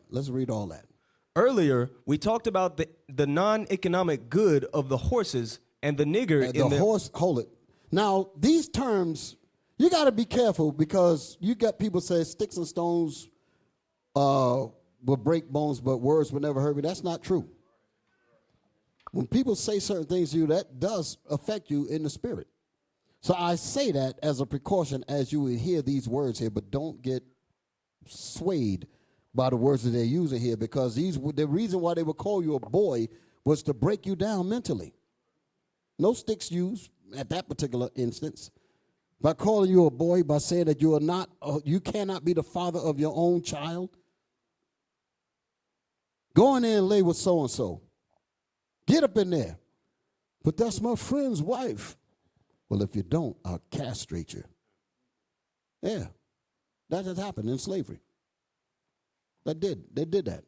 And I'm still trying to find, there was a film that depicted that. They found there was two slaves on a plantation. They became friends. And one of them was married. One of them, you know how they jumped the broom. That's how they dignified our marriages, so-called. And the slave master said, well, the single man, he's the buck. He got all the strength. So we need to make another buck. So we need to put him with this man's wife and make them get it on. Y'all hear me? And make them get it on and force them. And he said, I don't want to do that. That's my friend. He said, well, if you don't, and he held a knife up. If you don't, I'll castrate you. And he still didn't want to. So they were really about to do it. So get on in there. And then they pushed him in there and made him get it. And he was like touching on it. Yeah, I mean, it was really a damn freak ass. It really made me sick. You know, he got to touch, he got to make the affection. Can you imagine the psychological torture that's going on there? He's got to like excuse his, you know what I'm saying? And go, and make that thing happen. And as the act began, then they began to get into it. Then the demon told the other demon, go get her husband. And brought the husband in there and made him watch. This happened dozens and dozens of times a day, a week, on every plantation. That's what they were doing to us. So these are the kinds of things that were done. So that was the purpose of them wanting to break us, so that we lose all semblance of dignity, respect. I mean, a lot of things come into this. You realize that the reason why we had to take on names when we got into the ghettos, so-called ghettos and all that, New York and all that, call me Big Papa. We took on those names to big us up. You dig it? That's why we did that. The graffiti, that's what I was all about. Trying to get some kind of respect back. Damn. Read. Earlier, we talked about the non-economic good of the horse and the nigger in their wild or natural state. The non-economic good of the horse, we said, and the nigger. So that's how they talk about us. But again, don't subscribe to these names. These are designed to cause you to have a self-denigration of your own spirit. That's the reason why they use these things. When they make us believe that we ain't worth nothing, but yet they went high and low to get us to the state, because we are everything. Read. We talked out the principle of breaking and tying them together for orderly production. Go ahead. Furthermore, we talked about paying particular attention to the female savage. Hold it. Now they call her a savage. The female savage. She ain't no damn savage, but that's what they wanted to make her. I don't know. Looking at some of these women now. What's her name? Miss Red Burgundy. What's it with the crazy hair? Sexy thing. Ugly Red. Read that again. We talked a damn savage. Go ahead. We talked about paying She can repent too, but she better get her act together.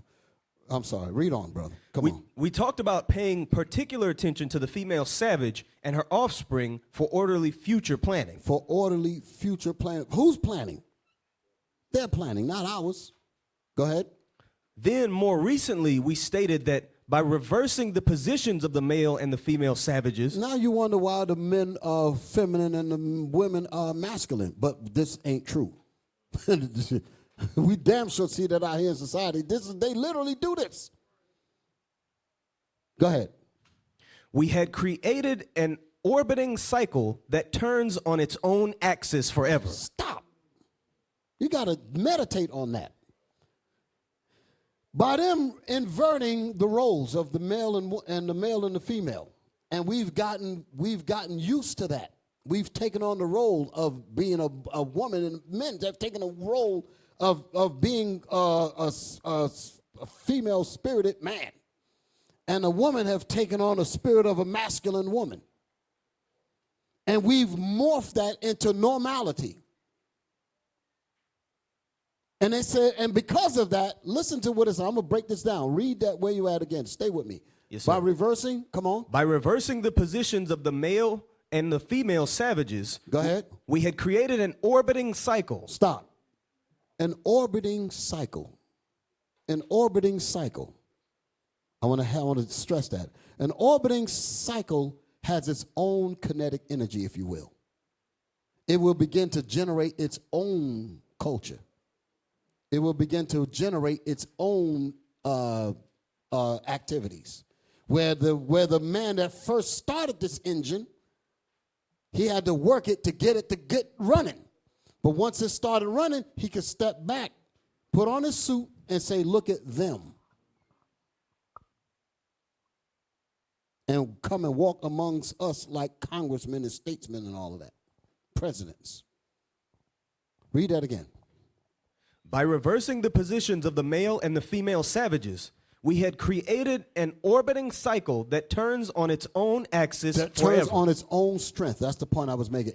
It has its self-propelling or autonomous action where it doesn't have to be pushed anymore. Just like the car, those that's in mechanics, the starter starts the engine. And once the starter starts the engine, it disengages and the engine runs on its own circuit. That's the own axis of our destructive behavior that they can later point to and say, look at them. I had nothing to do with that. Read. Unless phenomenon occurs. Unless phenomenon occurs. Here it goes now. So this access that they got, this engine, this self-destructive engine that we perpetuate on our own. I was talking to somebody yesterday, one of the brothers, and there was a question. I think I ain't gonna go too deep into the conversation, but it was making a point about we were talking and we were making a point about being in the black ghetto, being in the black community, we would say, and the black community, we would think that that's really about us. You understand? Meaning that no white people are in it, no other nations are in it. And in this black community, we're basically doing this here to each other. This is what we're doing in the black community. In other words, we ain't controlling a damn thing. We are basically operating off of someone else's starter that started us on a negative cycle and just watched us continue into a vortex of destruction, basically. With no help. Now it's on its own strength, its own axis. Read. Unless phenomenon occurs. So the only thing that's going to break this cycle is the Bible. That's where we're at now. And because that cycle of that evil axis is being broken, paranoia is up because the slave master, so-called slave master, he worked his behind off to break us to get to this point. Who learned you, Mim? Who's undoing what my grandfathers and my fathers did to you niggas? Who's messing up the plans? Do you realize that my sons and daughters ain't gonna have some slaves? Who did it? That's a big concern to them. So the more of us that wake up, they know that they're losing. And that's bringing a level of paranoia. Y'all all right? Yes, sir. I know I kind of hit you hard a little bit. So, read that. Unless phenomenon occurs. Unless phenomenon occurs, go ahead. And reshifted the positions of the male and female savages. That's what we're doing in this Bible. We're reshifting it, putting everything back in its proper order. Surely your turning of things upside down shall be esteemed as the potter's clay, because the Most High going to fix it. That's what we're doing now. And we recognize that it's going to be a hell of a trip.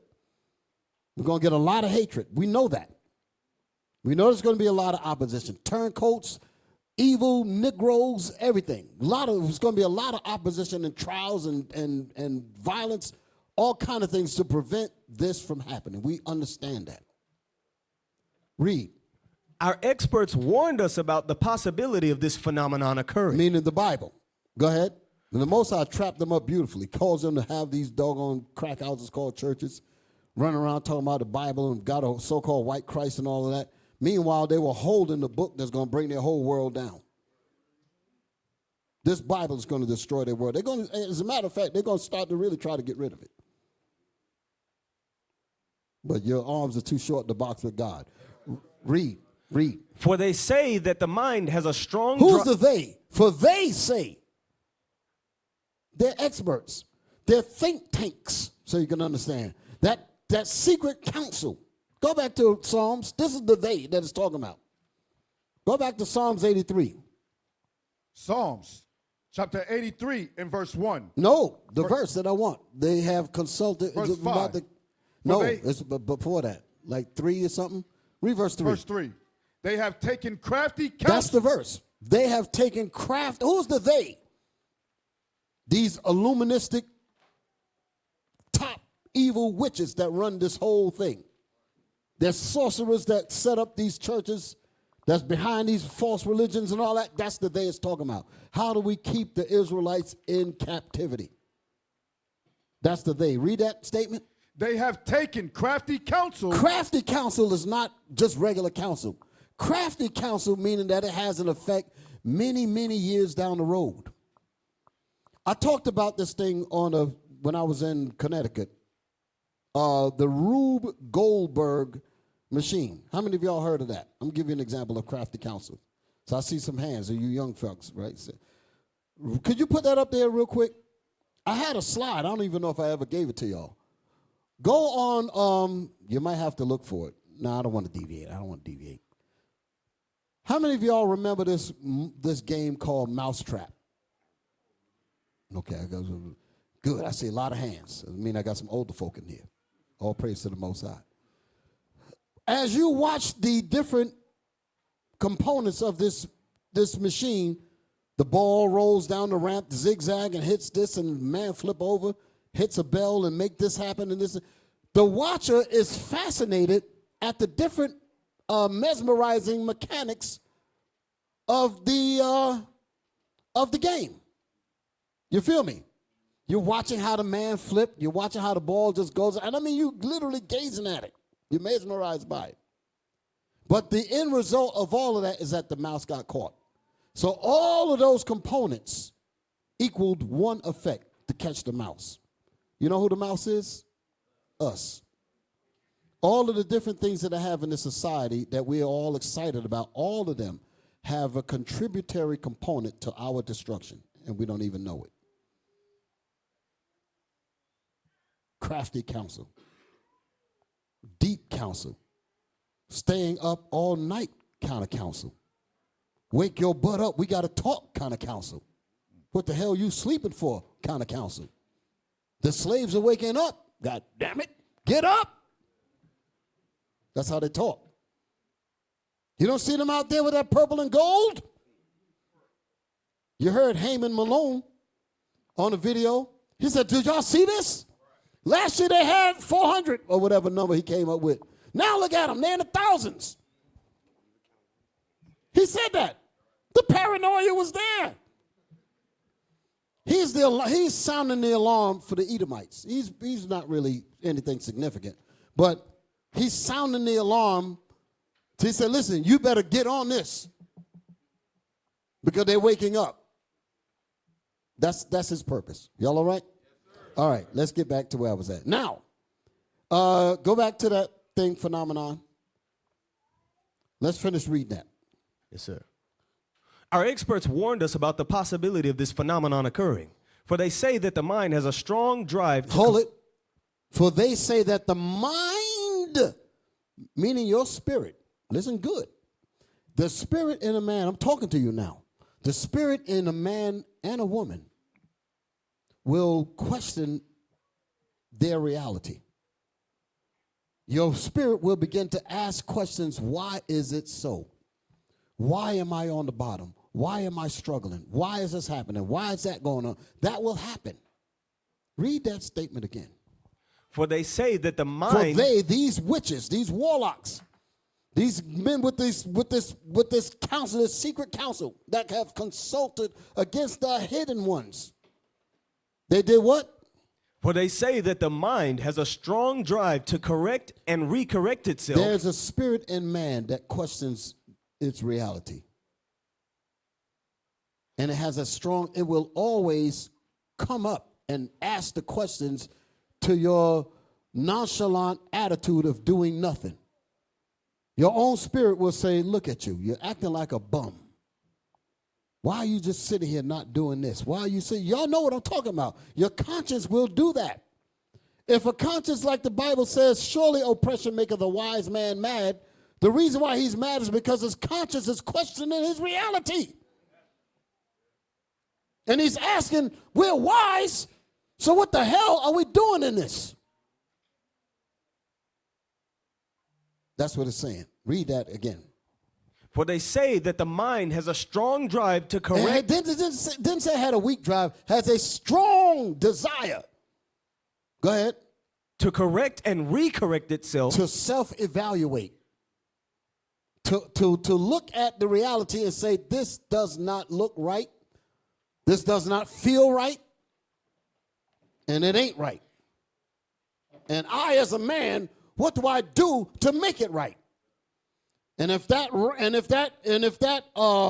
promulgation to do right is stifled, is cut off, is neutered, muted, that's the kettle about to blow up. You put the tea kettle on the stove and plug up the hole and turn the fire on, at some point it's going to blow. And everybody in the room get burned. But that's what happens to us. Read that again. The mind has a what? Has a strong drive to correct and recorrect itself over a period of time. Over a period of time, listen. If it can touch some substantial original historical base. That's the Bible. If that mind that's inquiring, if it rubs up against that Bible, I always used to say that. I said, let the Bible just rub the knobs on your head. Maybe some of that information to get up in there. They said, damn it, he got too close to that. They said, what happened to Job? What happened to Bill? He was talking to them damn Israelites. Shit, we lost him. Who put him in the orbit of that damn Bible? Then I done woke up. Fire somebody, damn it. Read.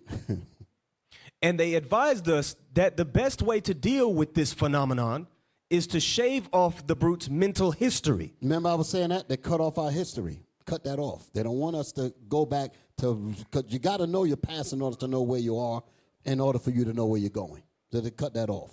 Go ahead. And create a multiplicity of phenomena. So not only did they cut off our history, then they gave us all these stupid religions. All of this dumb TV crap. You got damn near 1,000 channels on your dumb TV now. A multiplicity of foolishness. This daggone crazy stuff out here that they call music. Nothing but noise. We're making music, thank God for IUIC and original royalty. We got to strike all that down. Read. Say what? Read it again. Where you at? And create. And create a multiplicity of phenomenon or illusions so that each illusion will... So that each illusion, whether it's church, listen to these different illusions. Church is one illusion. Alcohol is another illusion. Dope is another illusion. Promiscuity is another illusion. Whoremongering is another. All of these different things are illusions that have its own set of an orbit that operates on its own axis. There's a whole society connected with evil in every one of those. They all have their own society. That's the multiplicity of phenomena that's talking about. Read that again. And create. And create a multiplicity of phenomenon or illusions. Go ahead. So that each illusion will twirl in its own orbit. Will twirl in its own circumference, its own energy. You'll be a whoremonger and you have all of the components of your whoremongering that has nothing to do with the dope scene. You have the dope scene that you know how to get the dope, cut the dope, do this, know when to meet the dope man, all that has its own orbit to do that. Your church is the same thing. Your foolishness, the same thing. If you are a whoremonger, a raper, whatever, you have figured the whole access, your whole orbit to do that. Read that again. and create a multiplicity of phenomenon or illusions so that each illusion will twirl in its own orbit. Go ahead. Something akin to floating balls in a vacuum. That's how we are. All of these things are like floating, but that means you completely lost. But the phenomenon is going to break all of that up. Y'all all right? So whatever Esau tries to do, he says, surely your turning of things upside down. Give me that. Give me that. Isaiah.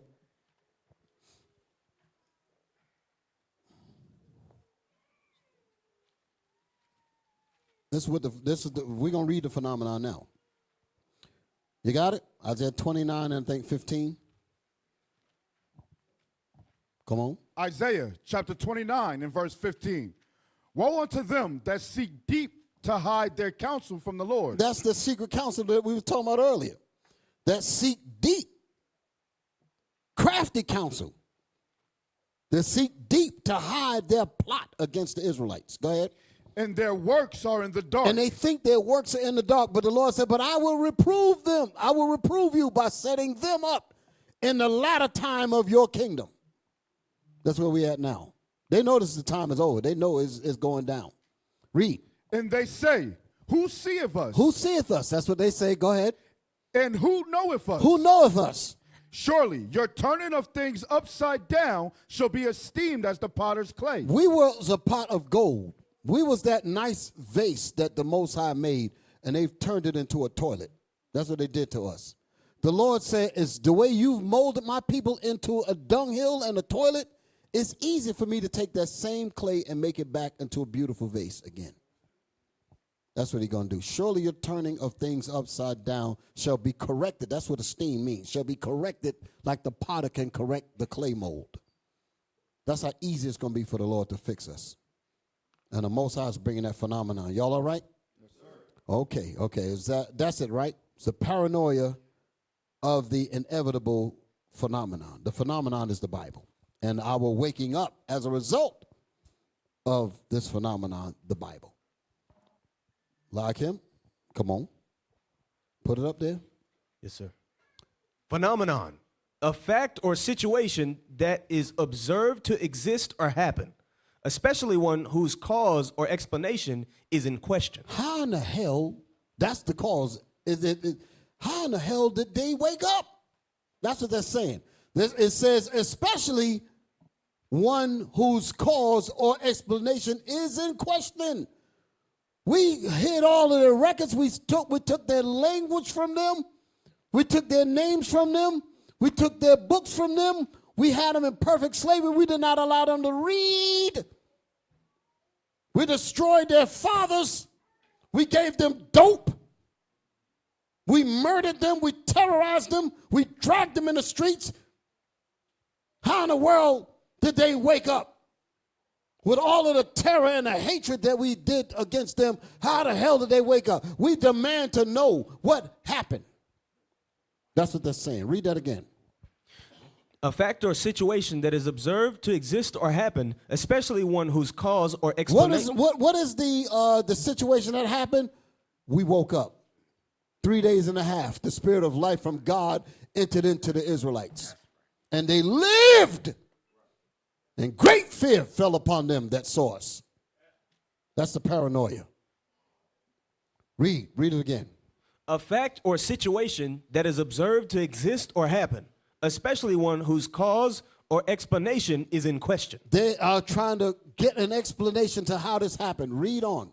No, not that example. Go down. Number two. Number two, a remarkable person, thing, or event. The word remarkable. Remarkable means that it demands an answer. Remarkable, the root word is remark. Remark means you got to say something about this. You just can't leave this alone. I need your remarks. That's what remarkable means.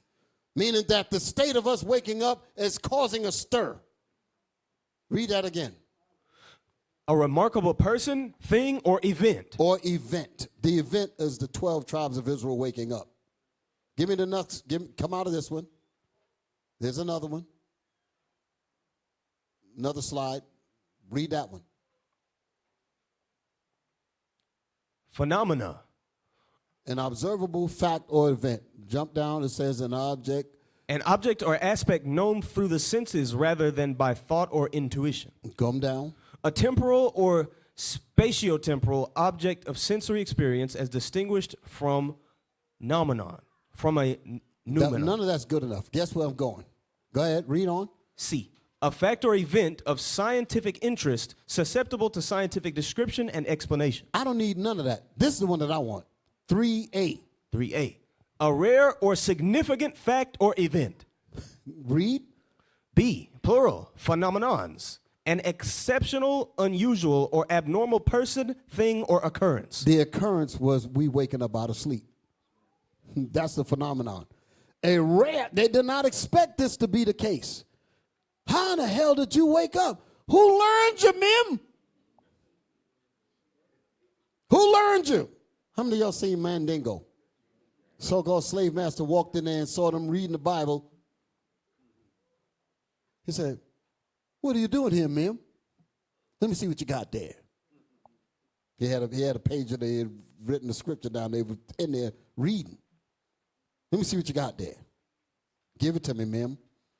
Give it to me." Handed it to him. Looked at it. "Damn. You can read, can't you? And write. Who learned you, Mim?" It was you, huh, Cicero? "Damn, my papa did good to sell you." Y'all all right? Oh, praise. Damn. Oh, praise to the Most High, man. That's one of my favorite scenes. That scene go all the way back. I got to tell you, me and Bishop Nathaniel, in the old school, the Bible Book of Our Fathers, I talked about this at times before. The original video to Bible books, well, the opening for Bible Book of Our Fathers. Come on. You bring that copy out, P? Yeah, I got it. Show these brethren how to read. Oh, Lord. You might have to put my face up there or something so they don't start no mess. Lord, Now you hear them reading the Bible now.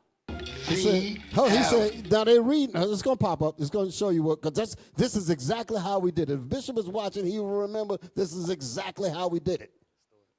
Go ahead. So we put the scripture Isaiah 26, verse 13 up there while he was reading that to show you that they were reading the Bible. Go ahead. Dominion. Dominion. Dominion over us. But by thee only will we make much mention. Be meaning to speak of. Mention of thy name.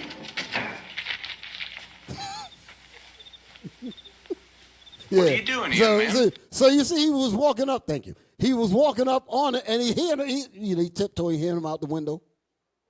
Said, "Damn." He said, "Let me go on in here and see what's going on in here. What you doing here, Mim? You supposed to be in the house. House slave. Remember, he was like he was close to master. But Cicero was the rebellious one. And now the rebellious one is up there teaching his house slave. Because, again, it goes back to what I was saying before. They were looking to have Mim as the house one that the kids can enjoy and all that. Like he's a damn court jester or something. But he's out here being influenced by Cicero, which was a runner. Old field Negro. What the hell you doing here, Mim? You all right? And it got close to that damn Bible. That's what happened. Yeah. Hit it. Let me see what you got there. Give it to me, ma'am. Give it to me.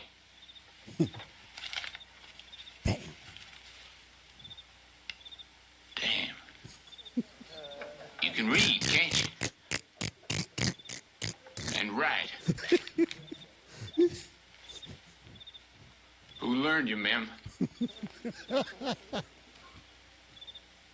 It was you, huh, Cicero? All right, that's enough. Stop.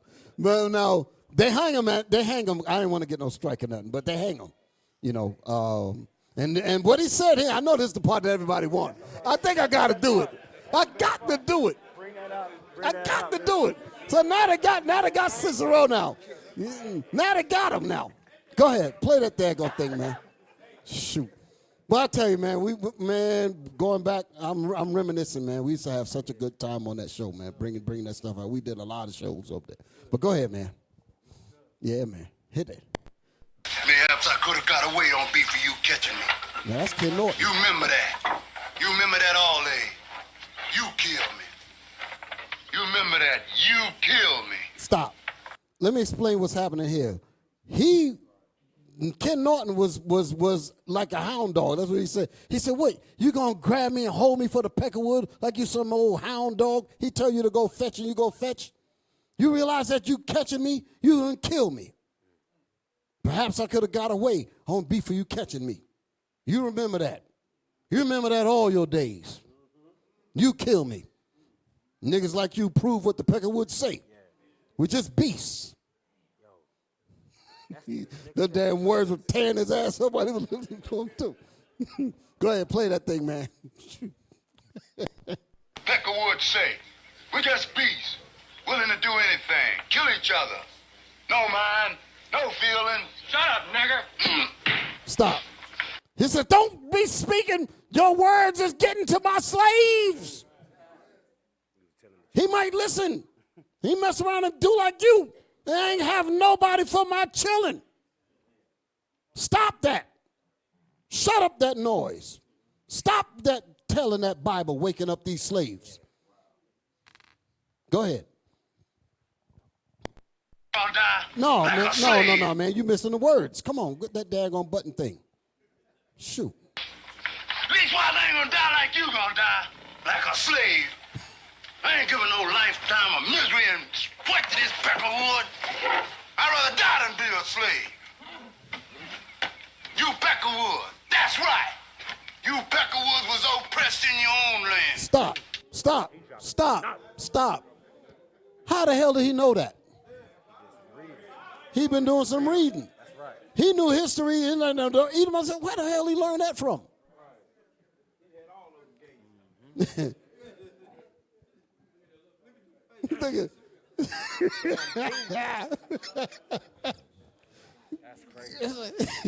Go ahead, man. Play that thing.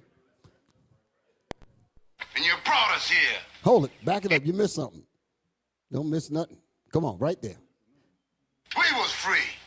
No, and you you missed brought us it. Come on. Let's get it right now. We can get off this thing before they start messing with us. Come on. Oppressed in your own land. We was free. And you brought He us said, here. you Peckerwoods, let me say it because he ain't getting it right. You Peckerwoods was oppressed in your own land. We was free. And you brought us here in chains. So I mean, he knew that history. They let him out of the jails over there in England and all that and sent they behind over here. They knew that. He knew that. Go ahead. Free. And you brought us here in chains. Well, now we here. And you just better know. This is just as much our land as it is yours. How the hell he knew that? And after you hang me, kiss my ass. Get the Lord a hand for that thing, man.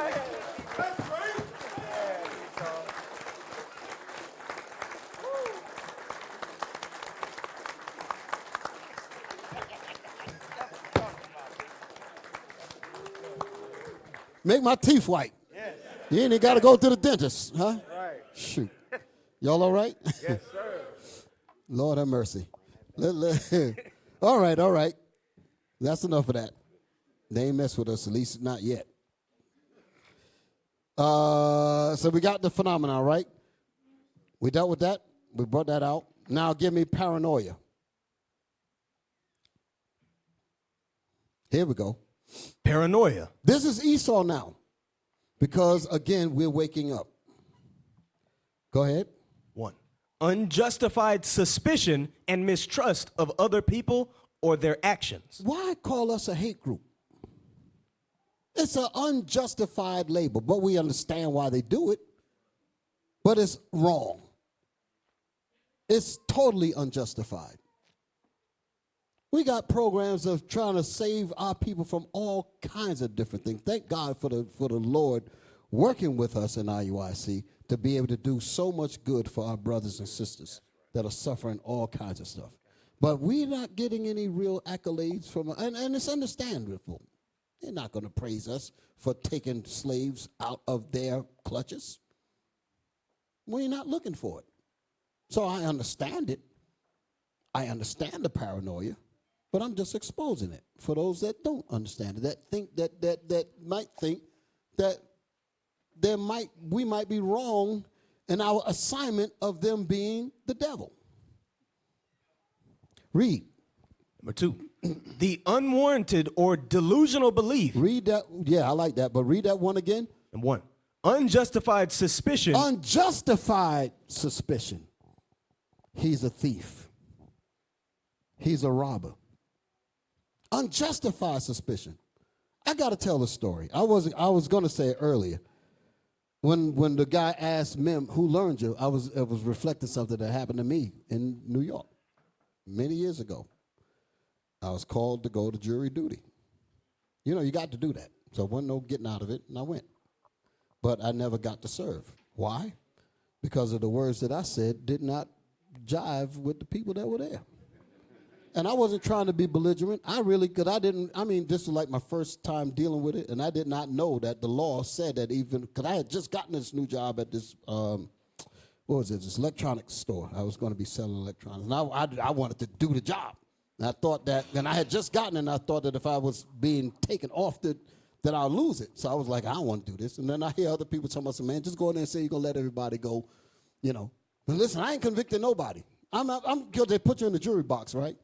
And you're standing there, and they're asking questions about this. They ask a series of questions to qualify you to see if they're going to select you. How many of y'all ever been to jury duty before? So am I telling it the right way? Okay. So they stand you up and they say, they ask you your name and they ask you, do you have any aliases? They want to know more about you. And then they ask the question, they say, do you think that you could render a decision based on a preponderance of the evidence that's shown to you and give a decision based on that? In other words, if the guy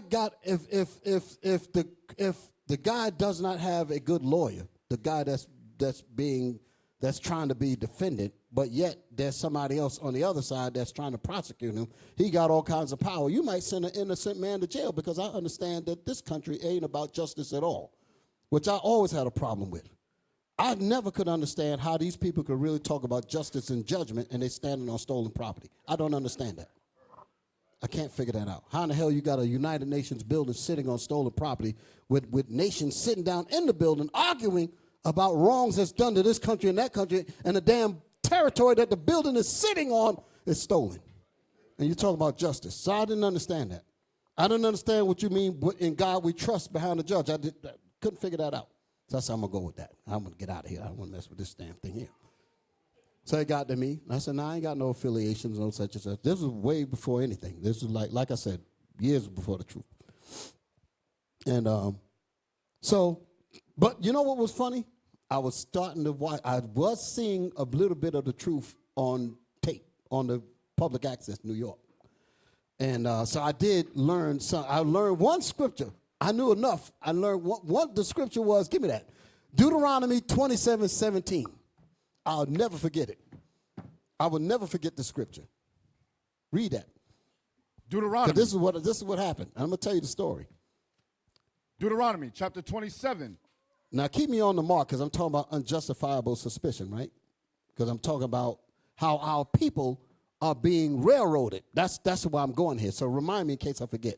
I'm making a point about our people not getting proper justice under the justice system. Read. Deuteronomy chapter read 27 and verse 17.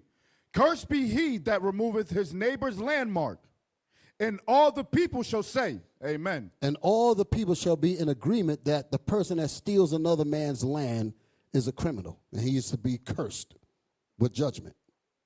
That's the Bible. I knew that. So I'm looking at that, and I see, in God we trust on the wall, and I'm like, what do you mean by justice when we're standing on stolen property? When I said that, they said, come down here. Come off the stand, come out the jury box. We need to speak to you in private. They took me into chambers and surrounded me. Huh? They said, yeah, basically, who learned you? They didn't use those words, but they said words similar to that. You know what they said? They said, what school did you go to? I didn't have the full wisdom at that time to figure out why they asked those questions. I figured it out later. What country were you born in? I didn't figure it out. And then I told him I wasn't trying to be, because you don't want to mess around with these people. So I said, I said, I'm serious. I said, I don't understand. I said, you might have a man here that's getting ready to go to jail because he stole a loaf of bread, and he doesn't have a lawyer that's good enough to defend him to really give a good reason as to why he did that. So I said, meanwhile, you'll have Michael Milken. That's the guy that was, so I remember that. Michael Milken was the junk bond king that robbed Wall Street, built them out of bonds. How many, nobody remember that? Damn, am I revealing my age? Michael Milken, look him up, the top of it. He said Michael Milken was indicted for racketeering and securities fraud in 1989 with insider trading investigations and a plea bargain. In a plea bargain. What kind of plea bargain? See what I'm saying? He milked millions of dollars, but he gets a plea bargain. But meanwhile, the brother that ain't got no damn lawyer, he'll get sent, give him the damn electric chair for stealing a loaf of bread because his family was hungry. So I said, I don't want to be a part of that. I said, I cannot, in clear conscience, be able to render a decision based on the evidence, because they say you can't go by nothing. That was the other thing. They said based on the preponderance of the evidence that's in the court.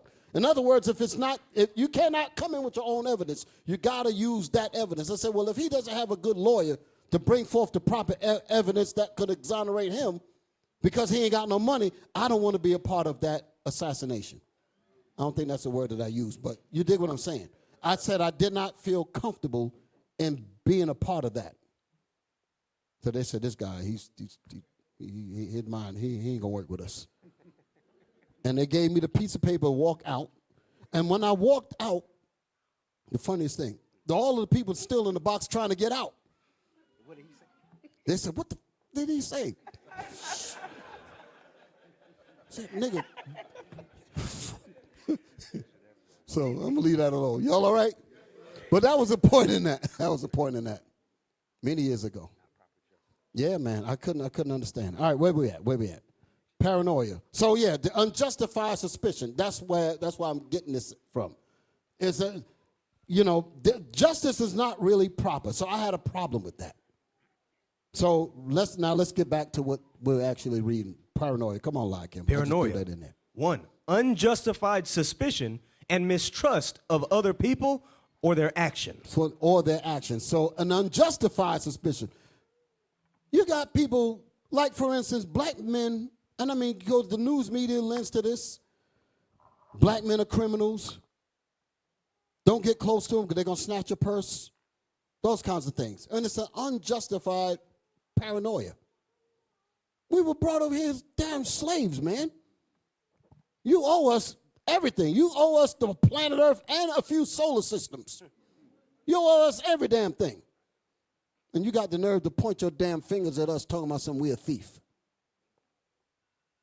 So, unjustified suspicion, and that's a paranoia that they press upon us. And some of us, we carry that as if it's a justifiable label. Read. Come on. 2, the unwarranted or delusional belief that one is being persecuted, harassed. This goes to Amalek.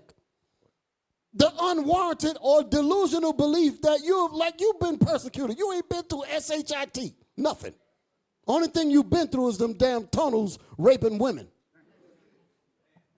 on Eastern Parkway, Brooklyn, New York, where the Shamrim basically didn't say nothing. Hell with this. Huh? Read that. The unwarranted or delusional belief. Delusional belief. Black people are so dangerous. Black people are so this and that. Watch your purse. Here, the daggone white woman clutching her purse when you get on a damn elevator. Brother got murdered. Tulsa, whole town got burned up because of this damn thing. Because the step of the elevator caused him to trip. And she said she cried rape. Ooh, you can't, man, before I go into the abyss, let me lean back. But that's that unwarranted and delusional belief. And that's that paranoia. But in reality, they're all supposed to be in jail. Unwarranted or delusional belief that one is being persecuted. And I mean, they got the ADL tracking, all kinds of stuff to try to say that they are. I think Brother might have sent me something. Let me see what this is.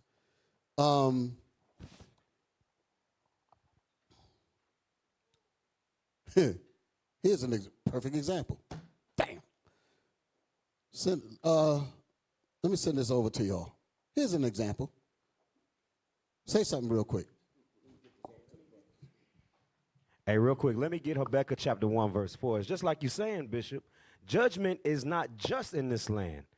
So when we go for trying to seek justice in the land that's not our own, we don't make the laws or anything. The Bible describes the conditions that we would suffer in these last days. Read that real quick. Come on. Habakkuk chapter 1 and verse 4. Read. Therefore the law is slack. The what? The law is slack. And what else? Come on. And judgment doth never go forth. And judgment doth never go forth. Why? Read. For the wicked. For who? The wicked. Those ones that set up the system. Read. Doth compass about the righteous. We are the righteous. We talked about it earlier. We are the hope that's deferred.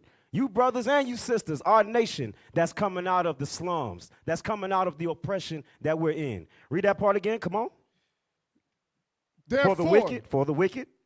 For the wicked doth compass about the righteous. Read. Therefore, wrong judgment proceedeth. Wrong judgment proceedeth. Bishop talked about this a few weeks ago in his class about the rabbi, the Amalekite, that enslaved 30 women, and then all he had to do was pay them back. Community service. Read that bottom part. Oh, you got it, Bishop? Yeah, I'm sending it over to him now. Put that up there. This is why I say, this is why this justice thing couldn't work with me. Go ahead. Hey, real quick. Read verse 7. Verse 7. They are terrible and dreadful. Who are terrible? When we read verse 6, it's talking about the Chaldeans, the daughter of Babylon. Who are they today? The Americans, the Amalekites. Read on, come on. Their judgment and their dignity shall proceed of themselves. Read it again. They are terrible and dreadful. Read. Their judgment and their dignity shall proceed of themselves. Their terror and their dignity shall proceed of themselves. They set up own laws to justify themselves. So judgment proceedeth wrong. There's wrong judgment here. We got that? Y'all read that real quick. I'm trying to send it over to you.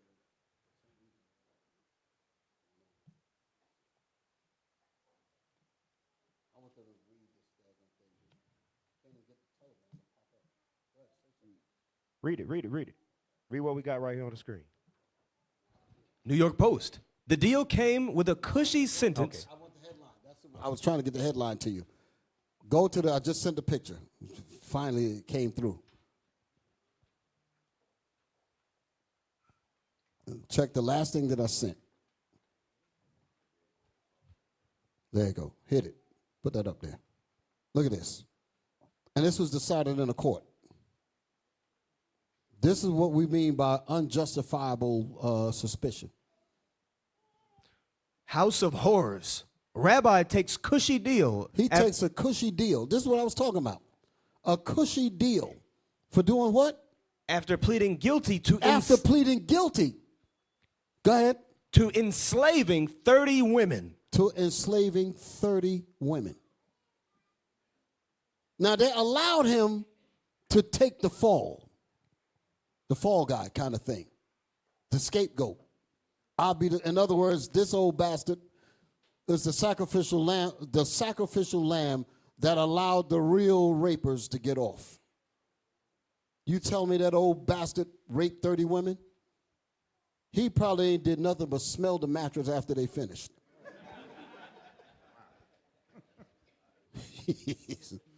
Go ahead, read that. New York Post. The deal came with a cushy sentence of just 9 months of community service. 9 months of community services. What does he do on a community service? Clean up. What is part of his cleanup? Pick up the dirty mattresses that your boys rape these women on. There's something in criminal psychology that deals with that. Let me speak to that for a second. Criminals and psychotic or serial killers. I got my man laughing. You would read about them in certain cases. Charles Manson, they got all these different guys out here. And you read about Son of Sam and the rest of them. And you read about how they relished the crime scene of what they did. Follow what I'm saying? They will commit the act. They will commit the murder. I'll give you a perfect example. What's this guy with the Ted Bundy? Ted Bundy represented himself in the courtroom, and he's going to cross-examine the police officer. And he wanted the police officer to describe the crime scene. Yeah, show that. This is the mattress that old bastard wanted to go and pick up and smell. That's the blood from these women that was raped down there in those daggone rat tunnels. Those are holy words that I'm saying. I know they're trying to say that I'm being belligerent and all kinds of other stuff. So I know they're going to try to mess with me on some level. But what was I saying just a minute ago? Oh, Ted Bundy. So he's cross-examining the cop that responded to the crime scene that he left when he murdered the people there. You dig how sick this is? And while he's cross-examining, he wants the cop to give details to what he found. And the people in the back of the court, they're realizing this is grandiose for him because he gets to relive the moment. You understand? He gets to relive it. The elation, the euphoria of revisiting the crime. That's what this dude was doing. That's basically what they did with this so-called rabbi. They're going to give him community service, so you tell me he ain't going to go in the very same places and remember the wicked acts that he saw down there and relive it? Tell me, I'm picking up bottles and cans. No, you reliving the moment, you sick bastard. And you got a cushy deal of 9 months. And this is the kind of justice we're supposed to depend on. All right, let's get off this. Let's get back to the lesson. Y'all all right? Did we read all of this? We got that out the way. Thank you, Captain Amaziah. That's my brother. Yeah. I needed this. Read this daggone thing here. There's a part of here that I wanted to speak about. The deal read came. that. Yes, sir. Damn, I almost missed it. Come on. The deal came with a cushy sentence of just 9 months of community service and $34,000 in damages owed to his victims. Here we go. And was reached after 11 of the women declined to testify. So the verdict was reached after what? After 11 of the women declined to testify against Ramati. You want to know why? Because they were threatened. But look how they wrote it. They didn't just decline to testify. How the hell is a rape victim? First of all, the charges came up because they complained. Now all of a sudden they don't want to testify? No, they got that phone call. This is our rabbi. I know he dirty as hell. He smell like doo-doo and lice mixed together. Huh? Smell like, them old black coats, man, them things smell horrible. But anyway, they got that phone call. You will not testify. You will not go into court. You will drop the whole thing. And they went along with it. That's why I said, what do you mean by justice? You understand? Now, I'm not telling people to not deal with what we got to deal with while we're here. I never advocate that. But that does not mean that I am not looking for the day that the Lord set flame to this whole damn thing and we get the hell out of here. Y'all all right? Because this is crazy. How in the world could you really trust a system that do this? And read what it says. It says 11 of the women declined. Go ahead. After 11 of the women declined to testify against Rahmati Yeah. because they were too traumatized to face him. Bullshit.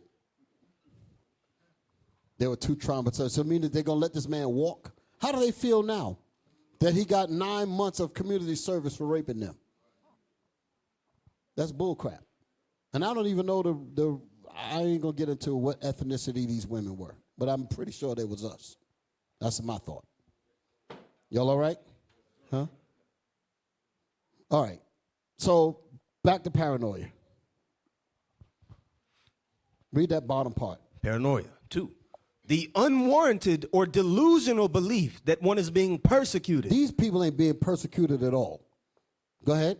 Harassed. They're being harassed. They got the ADL got what they call thousands of cases on people saying, you know what, I don't even want to go and be monitoring, watching them vote at the polls and all that. And because one cop said something to another cop, they call that an anti-Semitic act. A cop complained. He said, I don't even want to. He said, I don't feel like going out and be dealing with this, watching them at the polls and all that. You know, they got to do that because they be trying to sway voters and all that. So they would have, you know, these paid details and such. So one of the cops complained, and he was overheard by somebody that reported that to the ADL, and they said, oh, we got another anti-Semitic case. And they use that, they amplify that like they're being stomped and beat up and all of that, and it's bullshit. You feel me? Meanwhile, while people getting dragged in the street, murdered, lynched, hanged, railroaded, and it brings nothing. You feel me? Read that number 2 again. The unwarranted or delusional belief that one is being persecuted, harassed, or betrayed by others, occurring as a part of a mental condition. No, yeah, they all got a mental condition. They're crazy as hell. Look at that bottom part, persecution complex. Nope, right down at the bottom. You ain't got to move it. You can see it at the bottom, where it says similar. Yes, sir. Move the thing. Persecution complex. Y'all see that? Go to my next slide. Read that. Persecution complex.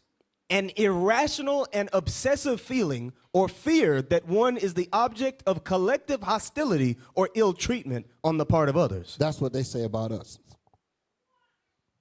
That's what they say about us. It says an irrational and obsessive feeling or fear that one is the object. They're saying that we are the object of their problem. Meaning, in other words, we're not supposed to want to get out of slavery. And the fact that we want to get out of slavery, they're saying that we're persecuting them. See how diabolical these people are? They're saying an objective of collective hostility. They said we're anti-Semitic. And I'll give you a perfect example. We read in the Bible and we read that we're the Jews, that we're the Israelites. They said that that's hostile to them. That's anti-Semitic. That's persecution complex. Or the ill treatment on part of others. So we're mistreating them by telling the truth. Sick as hell. Give me the next slide. Read. Persecution complex. People with a persecution complex suffer from the feeling that other people are trying to harm them. They're trying to harm them. Ain't nobody trying to do nothing to those devils. Not yet. Y'all all right? But they put that out there to mess with you, to have you all paranoid. Well, maybe I did say something. Maybe I did look a certain way. Maybe I did say something that was anti-Semitic. Bullshit. You feel me? Maybe I did read a book.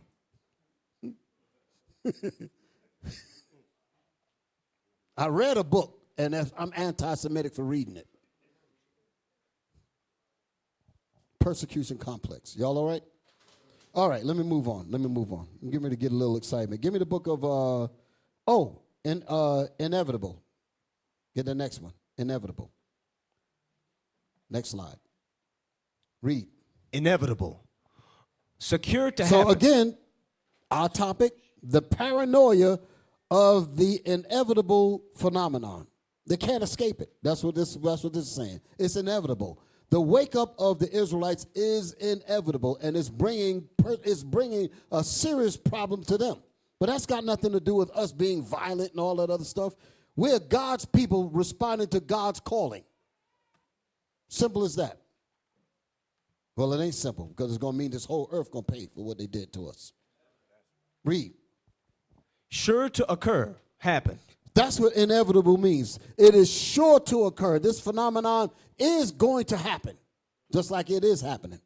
Read. Unable to be avoided. And unable to be avoided. Come on. Evaded. It can't be evaded.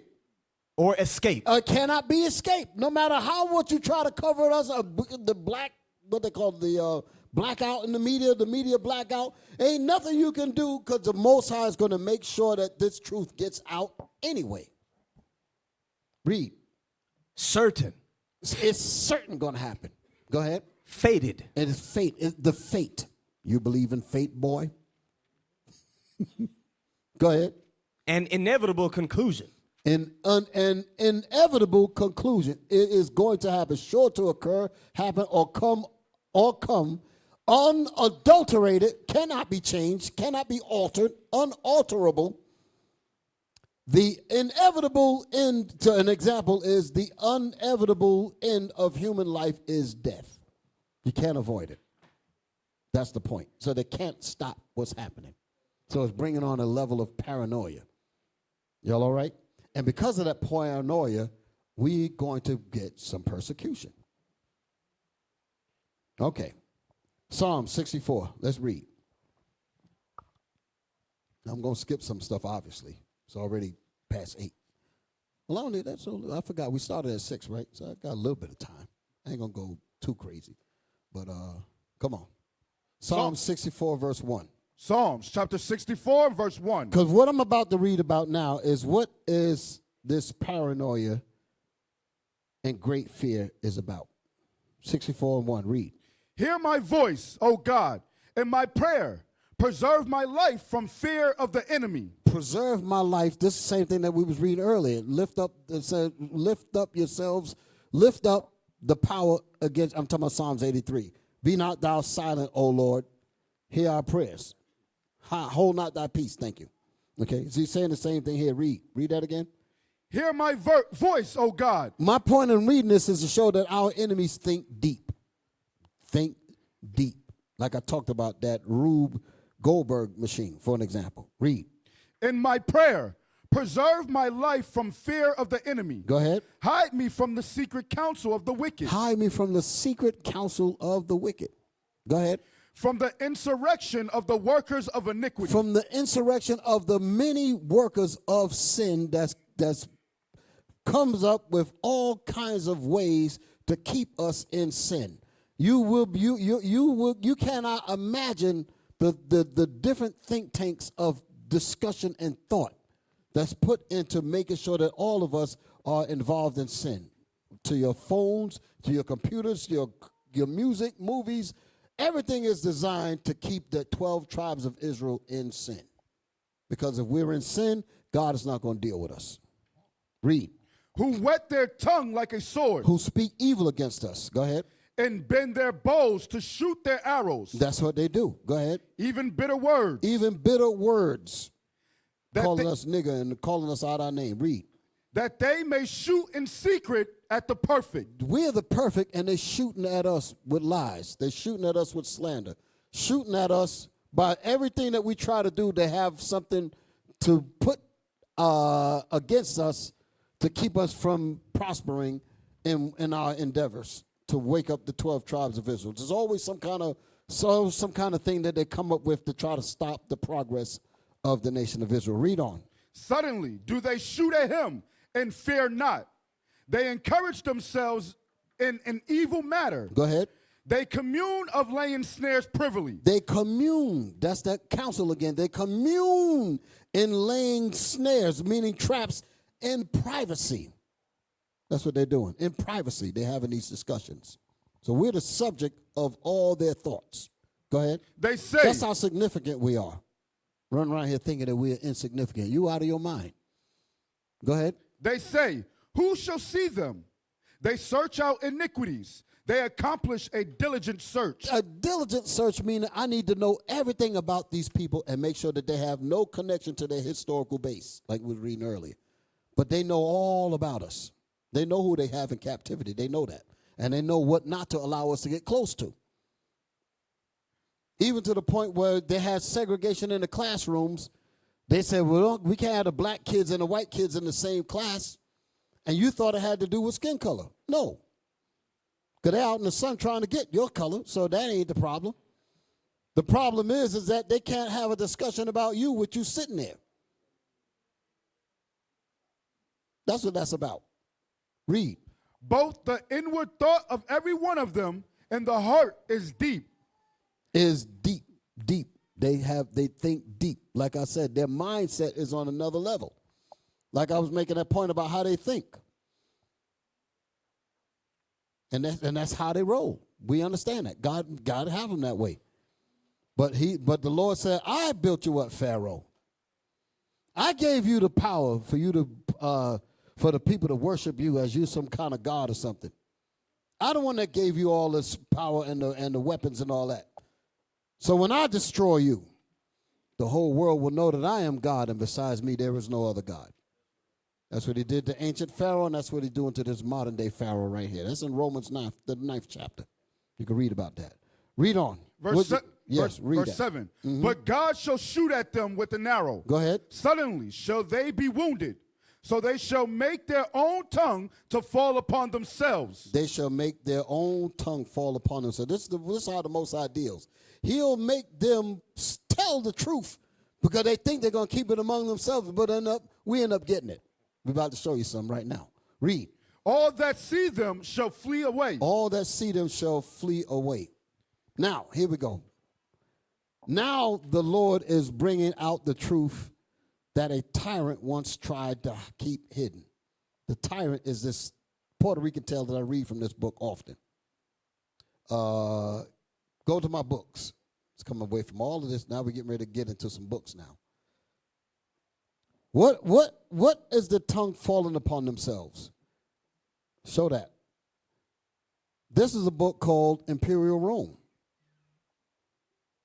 Now, Imperial Rome was the time of the Roman Empire, and this particular book here reflects the time period when when Jerusalem was overthrown, and they were bringing Israelites out of Jerusalem and bringing them into the arenas as the gladiators. Y'all did not know that the gladiators were black. Y'all didn't know that, but the people in this book knew that. Let's see. Time Life books. Zoom in. Well, let's not that. The inside. The inside. We've seen the cover already. Now zoom in. Did the people see the cover? Okay, come on, stay with me, brothers. I want to read this. Bring it up. Zoom in. Great Ages of Man, History of the World's Cultures, Imperial Rome by Moses Haddad, and the editors of Time Life Books, which is the largest book, from my knowledge, the largest book publishing company on the planet, at least in America. Y'all all right? So it's not a comic book. That's my point. Let's go inside the book. Let's see what's in there. Hold it now. As you see here, can they see? Y'all see the picture, right? Now y'all see the lion on the top of a figure. Zoom in on the figure. What does that look like? Huh? Oh, no, we're going to prove that now. Let's find out. You say it looked like a black man, right? We're going to find out what it is. Zoom back out. Zoom back out. Now move the cursor to the side where the words are. I want to zoom in so the people don't know that we're looking at this page. Zoom in some more. We're going to get that bottom caption. This is a phenomenon. They did not expect us to know about this. That's my point. A triumphant lion. Could we get it clearer than that? Could we or no? Okay. Can you read it? Yes, sir. Read it. A triumphant lion brought to a pitch of madness by starvation. Brought to a pitch of madness, meaning that they starved the lion. Because that's what they would do in these gladiatorial events. Because they wanted to see a great feast. They wanted to see a great tournament, a great fight. That's what the Romans were doing. And the Israelites, so you can get some understanding. Go to the book of Luke. Let me put some biblical history to this a little bit. Go to the book of Luke, chapter 21, verse 20. I'm going to explain this here a little bit. Luke chapter 21. We're coming back to this book. Read. Luke chapter 21 and verse 20. And when ye shall see Jerusalem compassed with armies, then know that the desolation thereof is nigh. So that was Christ warning us that Jerusalem was about to be destroyed in 70 AD. Everybody's with me? Yes, sir. Okay, read. Then let them which are in Judea Then flee. let them that are in Jerusalem, I'm just simplifying about Judea, just saying the ones that are still in the land. Go ahead. Flee to the mountains. Flee to Africa. Flee further down into Africa, because that's what it was talking about. There wasn't no Suez Canal then. You could just run right out, because it was all the same land. All that. The land of Canaan was one of the sons of Ham. That's Jerusalem. That's Israel. Black people. Read. And let them which are in the midst of it depart out. Read that whole thing again. Then let them which are in Judea Then flee. let them that are in Jerusalem, in Israel, Flee. the land of Canaan, so you can understand. Go ahead. Flee to the mountains. Flee to the mountains, the same mountains where Christ was taken by by Joseph when Herod was looking to kill him. When he said, arise, Joseph, and take that young son and take him into Egypt, for Herod will seek him to kill him. So these are the same mountains that Christ was referring to here. Read that again. Then let them which are in Judea flee to the mountains. Come on. And let them which are in the midst of it depart out. Read. And let not them that are in the countries enter thereinto. Meaning the 12 tribes that were scattered abroad already, because nine of the tribes was already over here in the Americas and all that during this time. Okay? When they left after the time of King Cyrus. Read. For these be the days. So in other words, we was not coming back to we were not to come back to Jerusalem, because every year there was 3 times a year that we had to go back to the land. So, but at this time we were not going to be going back to Jerusalem no more. So that's why this is being said. So don't even come back here, because now the time of vengeance is about to come down on us. So go ahead, read. For these be the days of vengeance. Come on. That all things which are written may be fulfilled. In other words, Deuteronomy, the 28th chapter, had to happen. Okay? Go ahead. But woe unto them that are with child, and to them that give suck in those days. This would happen to the ones that did not leave. The warning was to get out of Jerusalem, because it's about to be overthrown by the Romans. So the ones of us that did not flee, many of us were killed, and others was taken out of Jerusalem and brought into Rome. Brought into Rome. And many of them were put into the arenas to fight the lions and the tigers and all that, these black people. And while they were put into those arenas, we were so good at fighting, we became the gladiators, and they was having fun watching that. I'm about to show that information. So we there. Now we in Rome, and as a spectacle in this theater. Same thing like they do to us in the sports thing now, as a spectacle. You running up and down the gridiron, throwing a pigskin ball or whatever that thing is made of. Read. For there shall be great distress in the land, and wrath upon this people. That's what happened. Wrath was put upon the Israelites. So now let's go back to the book. Go back to the book. So the people that you see in the arenas was the war captives that were brought out of, well, the sons of them, because there was many years that this happened. That was 70 AD. This is going all the way up to roughly around 100 AD. So that's about 30 years, maybe 40 years, around that time period. That's when this was going on.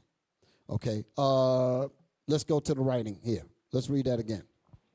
A triumphant lion, brought to a pitch of madness by starvation, Go ahead. prepares to devour a fallen gladiator. A fallen what? Gladiator. So that figure that we were looking at, that black man was a gladiator. That's what Time Life Books is telling you.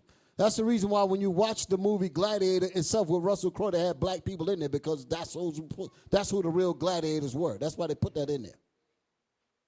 A lot of people thought that it was some ebony and ivory thing where they just trying to show integration. No. They said that we going to lie, but we ain't going to completely lie. We're going to throw a Negro in there somewhere so that they can say, well, we're trying to be correct according to history. Read. In such matches, a fighter usually was equipped with short sword, shield, and arm guard. So that's how they would do us. Now give me the next picture. So open it back up again. Open it back up again. Let me move a little quicker. So y'all see that that's the fallen gladiator, and that lion was brought to a pitch of madness, starvation, and it took the brother out and killed him. That's what you were seeing here. They did a sculpture of it. Now give me the next page. Now we're going to read this. Now zoom in on the picture. Zoom in on right there where you got the cursor at. Move me out the way. You don't need me. Move me out the way. Look at that. Look at the brother there. Can y'all see that? Zoom in. Man, what kind of computer is this? We used to be able to move faster than this. Oh, give me the brother. Give me the brother on the other side. Right. That's the man. Can't y'all see that? Huh? Stevie Wonder can see that. Is that a brother? Okay, let's confirm that. Now let's go to the writing. Just slide it over. Let's read that over there. Hail, Emperor. Zoom in a little closer so they can see it. Let's get to all the words. Go ahead, read it. Come on. Bizarre games for gladiators. Bizarre games for the gladiators. This is what they were doing to us in the arenas. Go ahead. Hail, Emperor. Go on. Those who are about to die salute you. With this solemn address, the gladiators scheduled to fight filled past the imperial box. Most of them were prisoners of war. Most of them were what? Prisoners of war. What war? That's what we were just talking about. Jerusalem. Come on. Slaves or criminals sent through stern training schools. Come on. The night before, they had been feted at a lavish banquet. Just like you do your sports figures now. Same damn thing. Go ahead. Where fans came to eye favorites and gamblers to estimate odds. That's where they eye favorites on the basketball court, the football court. That's my man right there. He gonna get this many touchdowns and such. Read. Now, in the stands, peddlers hawked cold drinks, buns, and sausages. Don't they have that as the same damn thing? They think deep. Go ahead. The more unusual the contest, the better the Romans liked it. The more unusual the Romans, the more unusual the contest, the better the Romans liked it. Read on. Gladiators. What? Gladiators. What? Gladiators. Gladiators. Often fought with mismatched weapons. Listen. Negroes, a rare sight in Rome. Whoa, stop. Why did they put that there? Negroes, a rare sight in Rome. That's to throw you off, because you would think it's only one of them. But it's telling you that the gladiators were black people. But they're trying to make it seem like this is unusual, when all of them was us. Read on. Were matched with each other. A dwarf might be pitted against a woman. A superb fighter became a popular idol and might even win his freedom. But if a gladiator who had made a poor showing fell, the crowd shouted, "Cut his throat." So that's what was happening. So a lot of people died on those fields. Okay? So now let's come out of this. We're going to get a little bit more exciting. Come out of this book. I'm done with that book. Our Living Bible. That's what I want now. Show that. Now these books are not cheap. These books are very expensive and very rare. You can't even get them now in most cases. Our Living Bible. Michael Aviha, I can't read that. Aviona and Emil G. Kraling. Okay, let's go inside the book. Let's read this. The church hold it. Yeah. Go ahead. The church of Sardis, though corrupt, still has a number of the pure and faithful members worthy to wear white raiment. 3, verse 4 and 5. White was the hallowed garb of purity among the pagans, as well as among the Christians and Jews. Thus, the Israelite priests were dressed in white linen. Let's look at the Israelite priests that's in this prestigious book. What the hell is this? Well, wait a minute. What are we looking at? Go down out at the bottom so they'll know that this is not bullshit that we're talking about. Read that word right there. Zoom in on that. Priests on a fresco. Yeah, you go. Right there. Read that. Priests on a fresco from Dura Europus, 3rd century A.D. Did y'all understand what y'all looking at? Huh? 3rd century A.D. Who painted those pictures? We did. That's a history that our people don't know. The area all throughout Rome, there's an area called the catacombs. The catacombs was basically a burial city up underneath the gladiatorial area and throughout areas in Rome where our people used to run and hide from being persecuted and thrown into the arenas. And while we were down there, I should have bought that book. While we were down there, we were painting pictures of our forefathers all over the walls, black, all over the damn place. 600 miles of tunnels that we painted our forefathers. We weren't down there raping nobody. That's what's in them tunnels. That's what's down there. So this right here was in a fresco. This was a fresco that was painted, read that again, a fresco from Dura Europus, 3rd century A.D. So this is not comic books that we're looking at. Come on, come out of this. Let me go to my next book. I'm going to move through this kind of quick. What's my next book? Let me tell you. Jewish Life in the Middle Ages. Hold it. I want to mention something.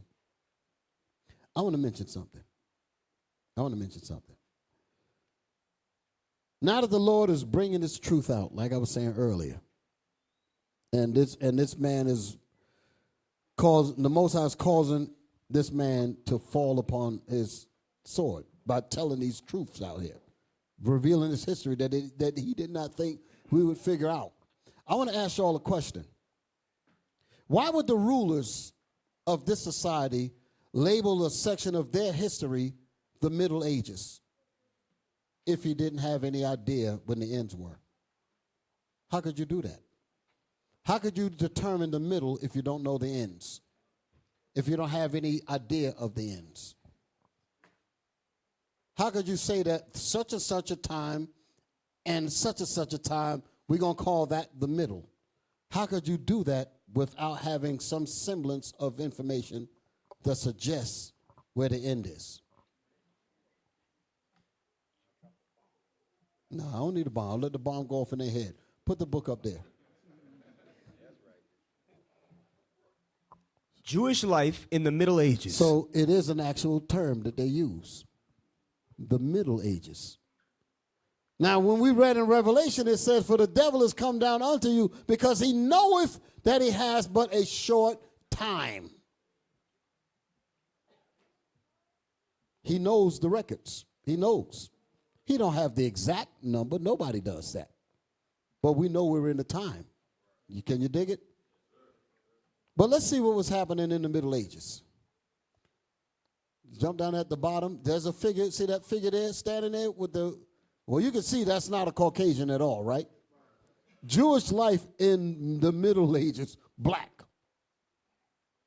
What does it say down at the bottom? The figure is 160. Hold on, can we pull out of this? Because I think that's figure 137.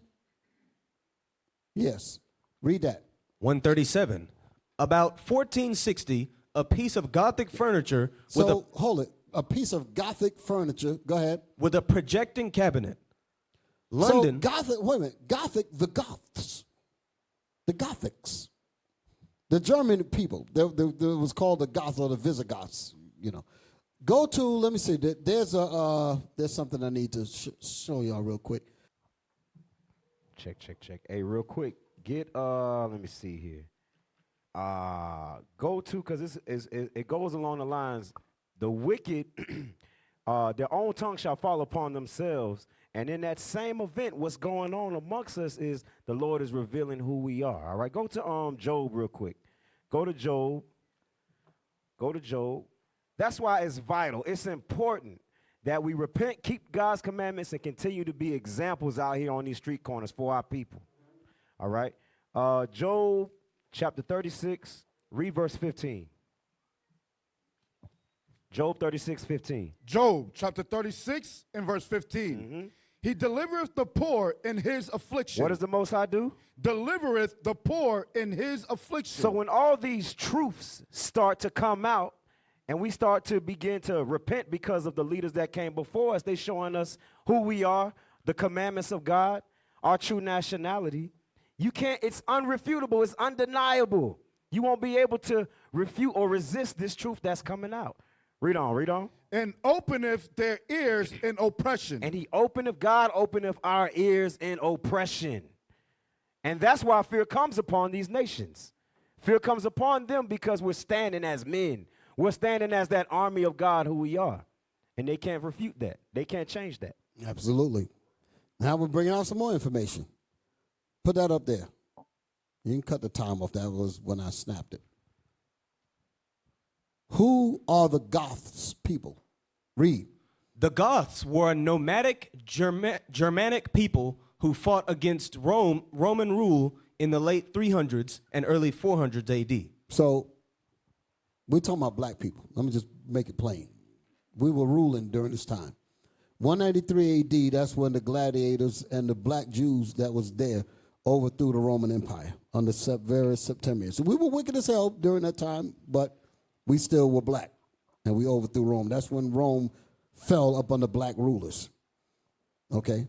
We were black, the Dark Ages, so you can understand that's why they called it that, because it was dark for them, because they was in captivity under us. That's history a lot of our people don't even know. But that's what was going on then. We were ruling that at that time. So the Goths were black. That's the point. Y'all all right? Now let's come out of this. Now I'm getting ready to tear their ass up.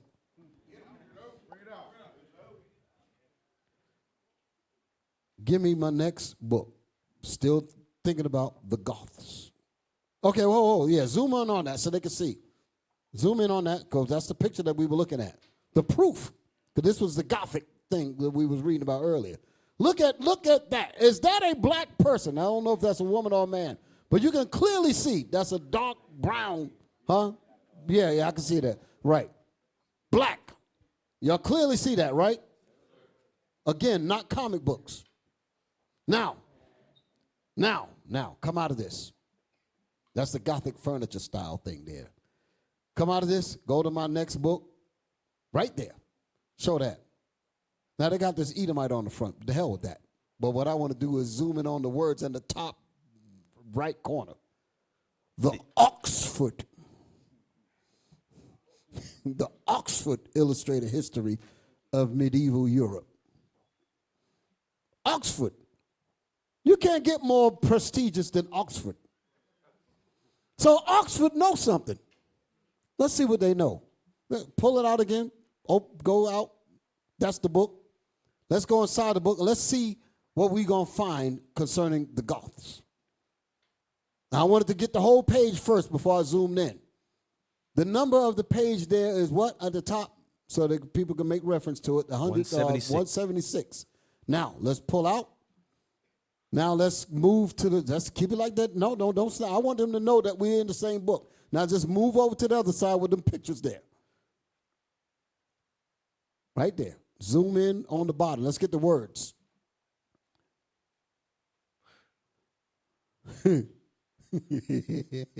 Oxford.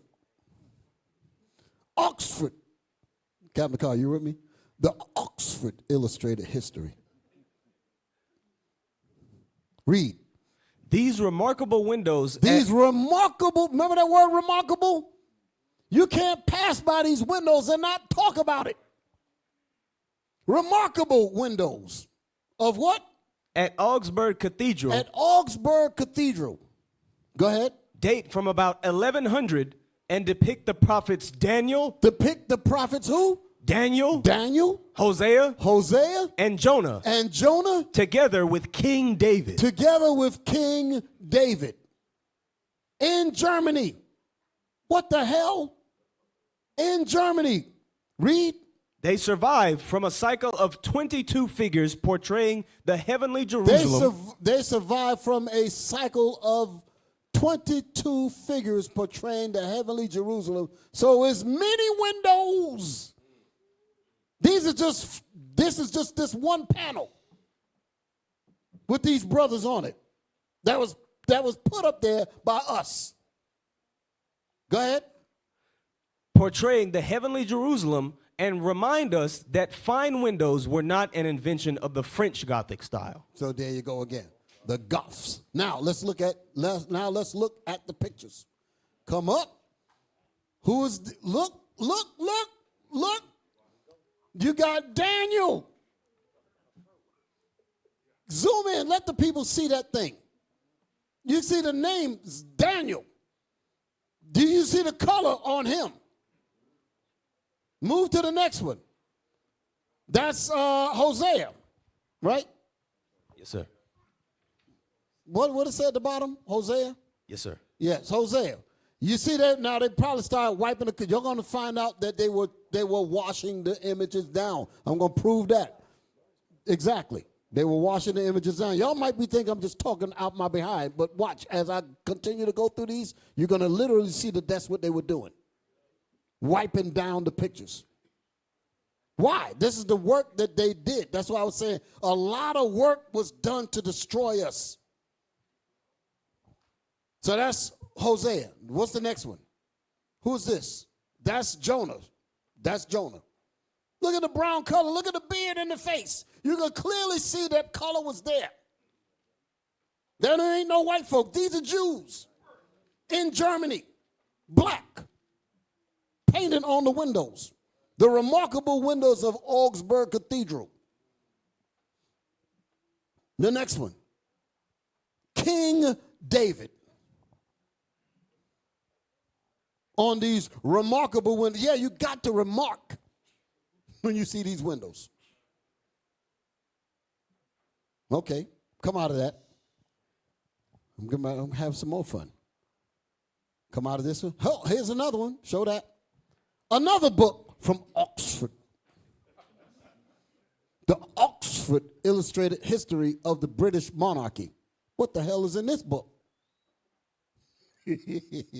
Let's go inside the book. This is page 266, I think. Zoom in. Let's get the words. Let's get the words right there. A day's business in the court of the king's bench. Read. Which emerged in Henry II's reign and became the senior court. So these brothers were black. Henry VIII, all those were black people. Man, there's a lot of history these devils have lied about. Queen Elizabeth I, black.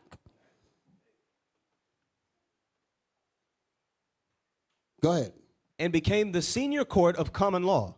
By 1420, it ceased to travel about the country and met permanently in the Great Hall at Westminster. Beneath the royal... At Westminster. Go ahead. At Westminster. Go ahead.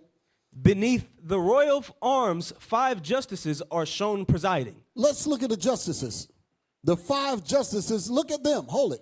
Zoom in on that side. Look at the justices with the woolly hair. They weren't wearing no wigs. Like when they have the woolly, give me Daniel 7 and 9. This is, look at them. Those are black men in the court ruling. No, hold on. I got to have some fun with this picture here. I'm not done yet. Let's continue. Let's go back and read. Let's go back and read. Read on. Beneath the royal arms, 5 justices are shown presiding. Go ahead. Below them, around the green covered table, are the officers of the court. So around the green covered table are the court officers. Go ahead. Including 2 clerks writing the rolls. That's the stenographers. Go ahead.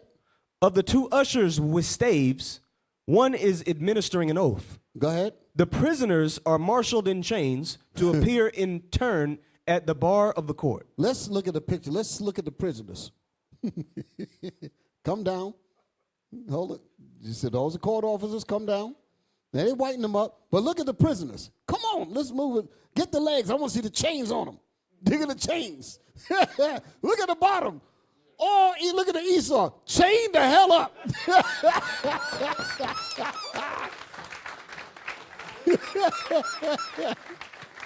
What's the name of this book?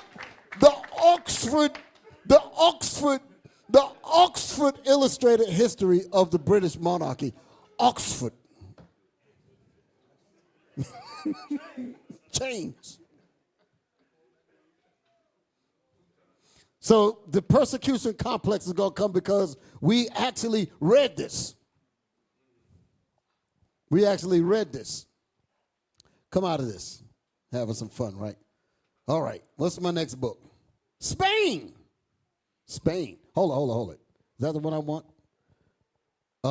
Give me Daniel 7 and 9. I need that first before we hit Spain. Daniel 7 and 9. Let's read. Start with the 7th verse. Daniel 7 and 7. Daniel chapter 7 and verse 7. After this I saw in the night vision, and behold, a fourth beast, dreadful and terrible. There were 4 beasts that Daniel was describing in the 7th chapter. This is world history. One chapter, 7th chapter, primarily gives you world history.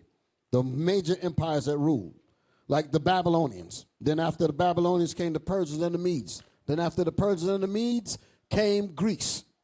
Then after Greece came Rome. Rome was overthrown. That's what we were talking about in 193 AD. The empire was interrupted, and it came back in the 1400s under the Renaissance, and then they came over here with the Americas. That was the deadly wound being healed of that beast that you read about in Revelation. And it came with 10 horns. So that's what we're talking about here, okay?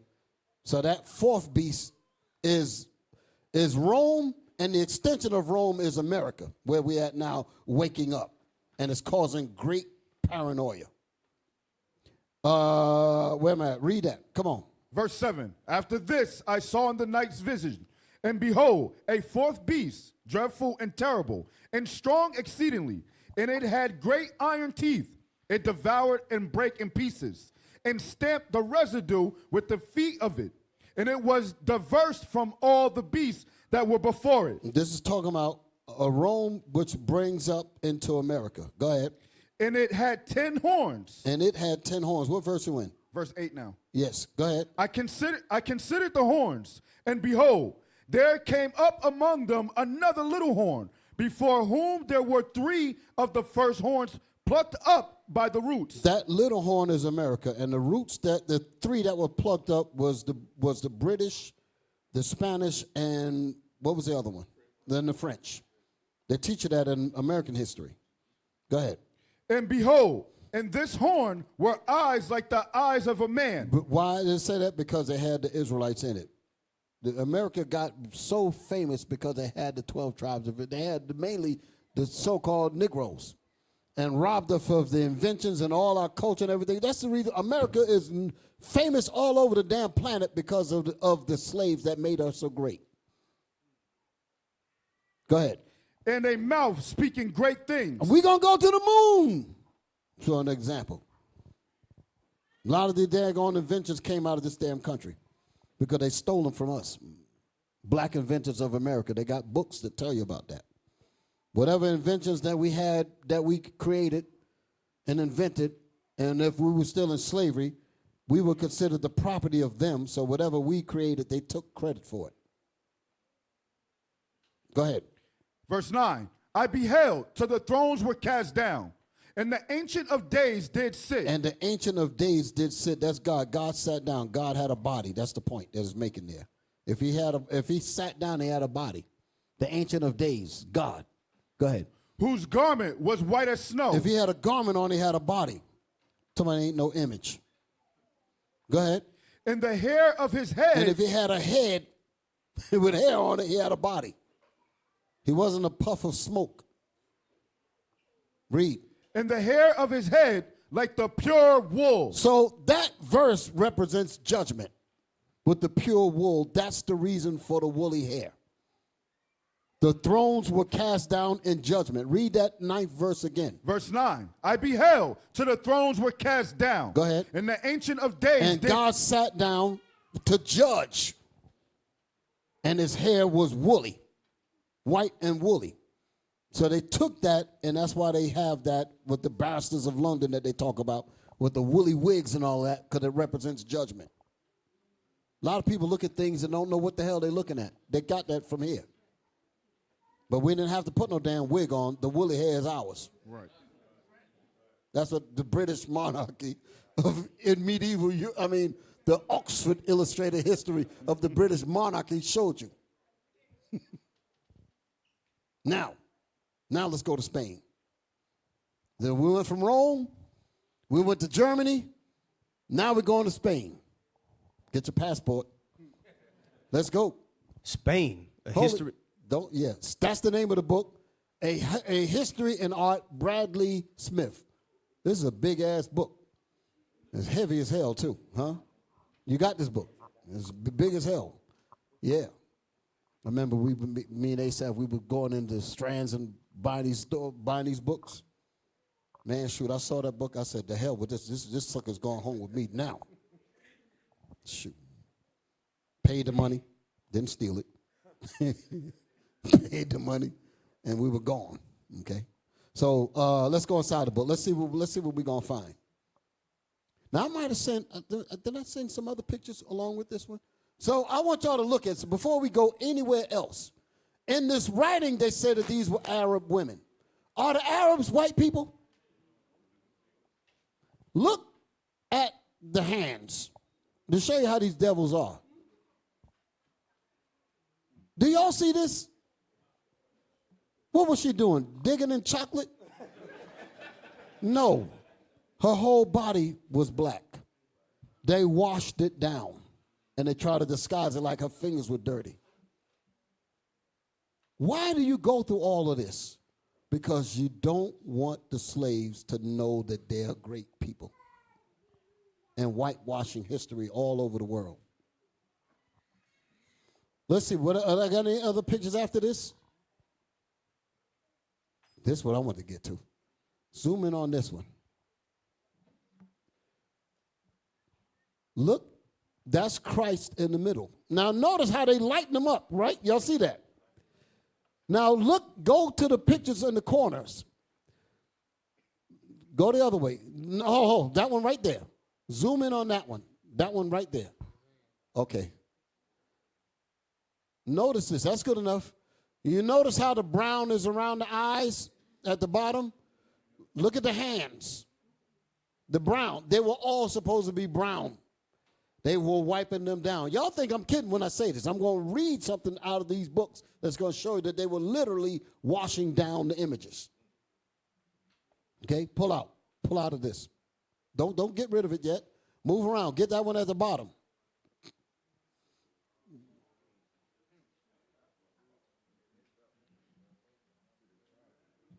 That represents Christ. The brown on there, you can clearly see that one. The hands and all of that. That's the wine press. I think, move out, pull out some. I think that's the scene with the wine press. Who is this that coming from Edom with his garments dyed in Bozrah? So as y'all move around, zoom around the page so you can see that they wiping the hands. You can clearly see where they wipe the color off these images. Why would you do this? Look at the hands. Why would you do this? Because the whole point is for you not to know your history. Not to know, when I say, I'm talking about just basically world history. We got to know our biblical history, but this is part of what we went through. And to know that they go through these links to brainwash us so that we don't even know anything about what we did. Now, come out of that. Was there another page behind this one? Okay, here's another one. Now we're going back. We're in early Spanish, early Spain. You heard about the Moors of Spain in 711 AD, stuff like that. Early Spanish. Look at the cover of this book. This is written by John Williams. Look at the front. Look at this thing here. That's how those other pictures were supposed to look. See the brown on there? They didn't fully mess with this one yet. Not in washing it down, but they tried to say something in words to throw you off, like they did with Negroes at rare sight in Rome. That's to throw you off, to make you think that there was not many of us there. They're going to do the same kind of mess in this book here too. But look at the pictures. Look at the brown color on the angels. That's Christ in the middle with the green garment on, just like it says in the Bible, in the book of Daniel. Look at the hands of the cherubims beside him. Can y'all see that? Well, inside this book, they talk about this image. Let's go inside the book. That's the same image on the side. Zoom in so they can see it. It's tilted sideways, but it's the same deal. Right? Y'all remember seeing that, right? They're going to make reference to this here. Now, let's move over. Don't click out. Just move right there. Read that. Plate 8A. That's the top plate that we were looking at. Go ahead. Plate 8B. Moralia in Iob of 945. Right. Go home. Fold 2. Christ in majesty. So who is this about? Christ in his majesty. Let's read what they wrote here.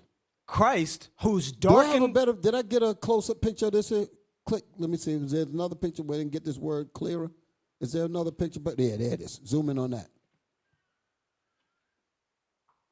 There you go. Same point. That's what we was reading earlier, right? Y'all see that, brothers? Let's read. Christ, whose darkened flesh tones. What does it mean to be darkened? But listen how they put it. Darkened. Huh?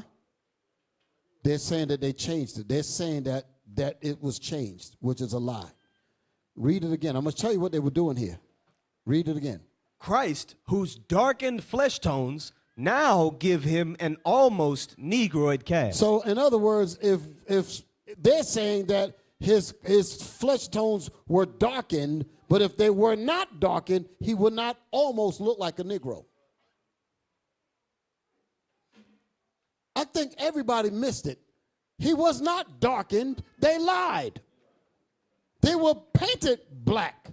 But the writer got so mad when he saw it, he says, I'm going to say that his darkened flesh tones now give him an almost Negroid cast because he's not quite Negro. Sorry.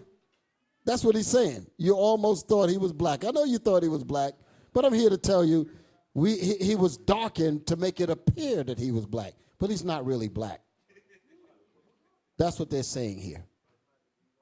Y'all all right? He was black. The painting was a black painting. Okay. Okay. All right. Let's bring it out. Yeah, I remember the brothers went over there. So to give you the mic a little bit. Catch my breath. Turn the mic up. Let's go. Check. Hey, listen. Here goes more proof right here when the bishop, the deacon, and Captain Gastonia, they went out to Rome. Show these pictures real quick. Blacks in Rome. So it's not just the evidence, what we have here, but we have men that travel and go out, and they've seen these pictures in these places for themselves. And they got the proof. Here go. Check this out. Let the rhythm hit them.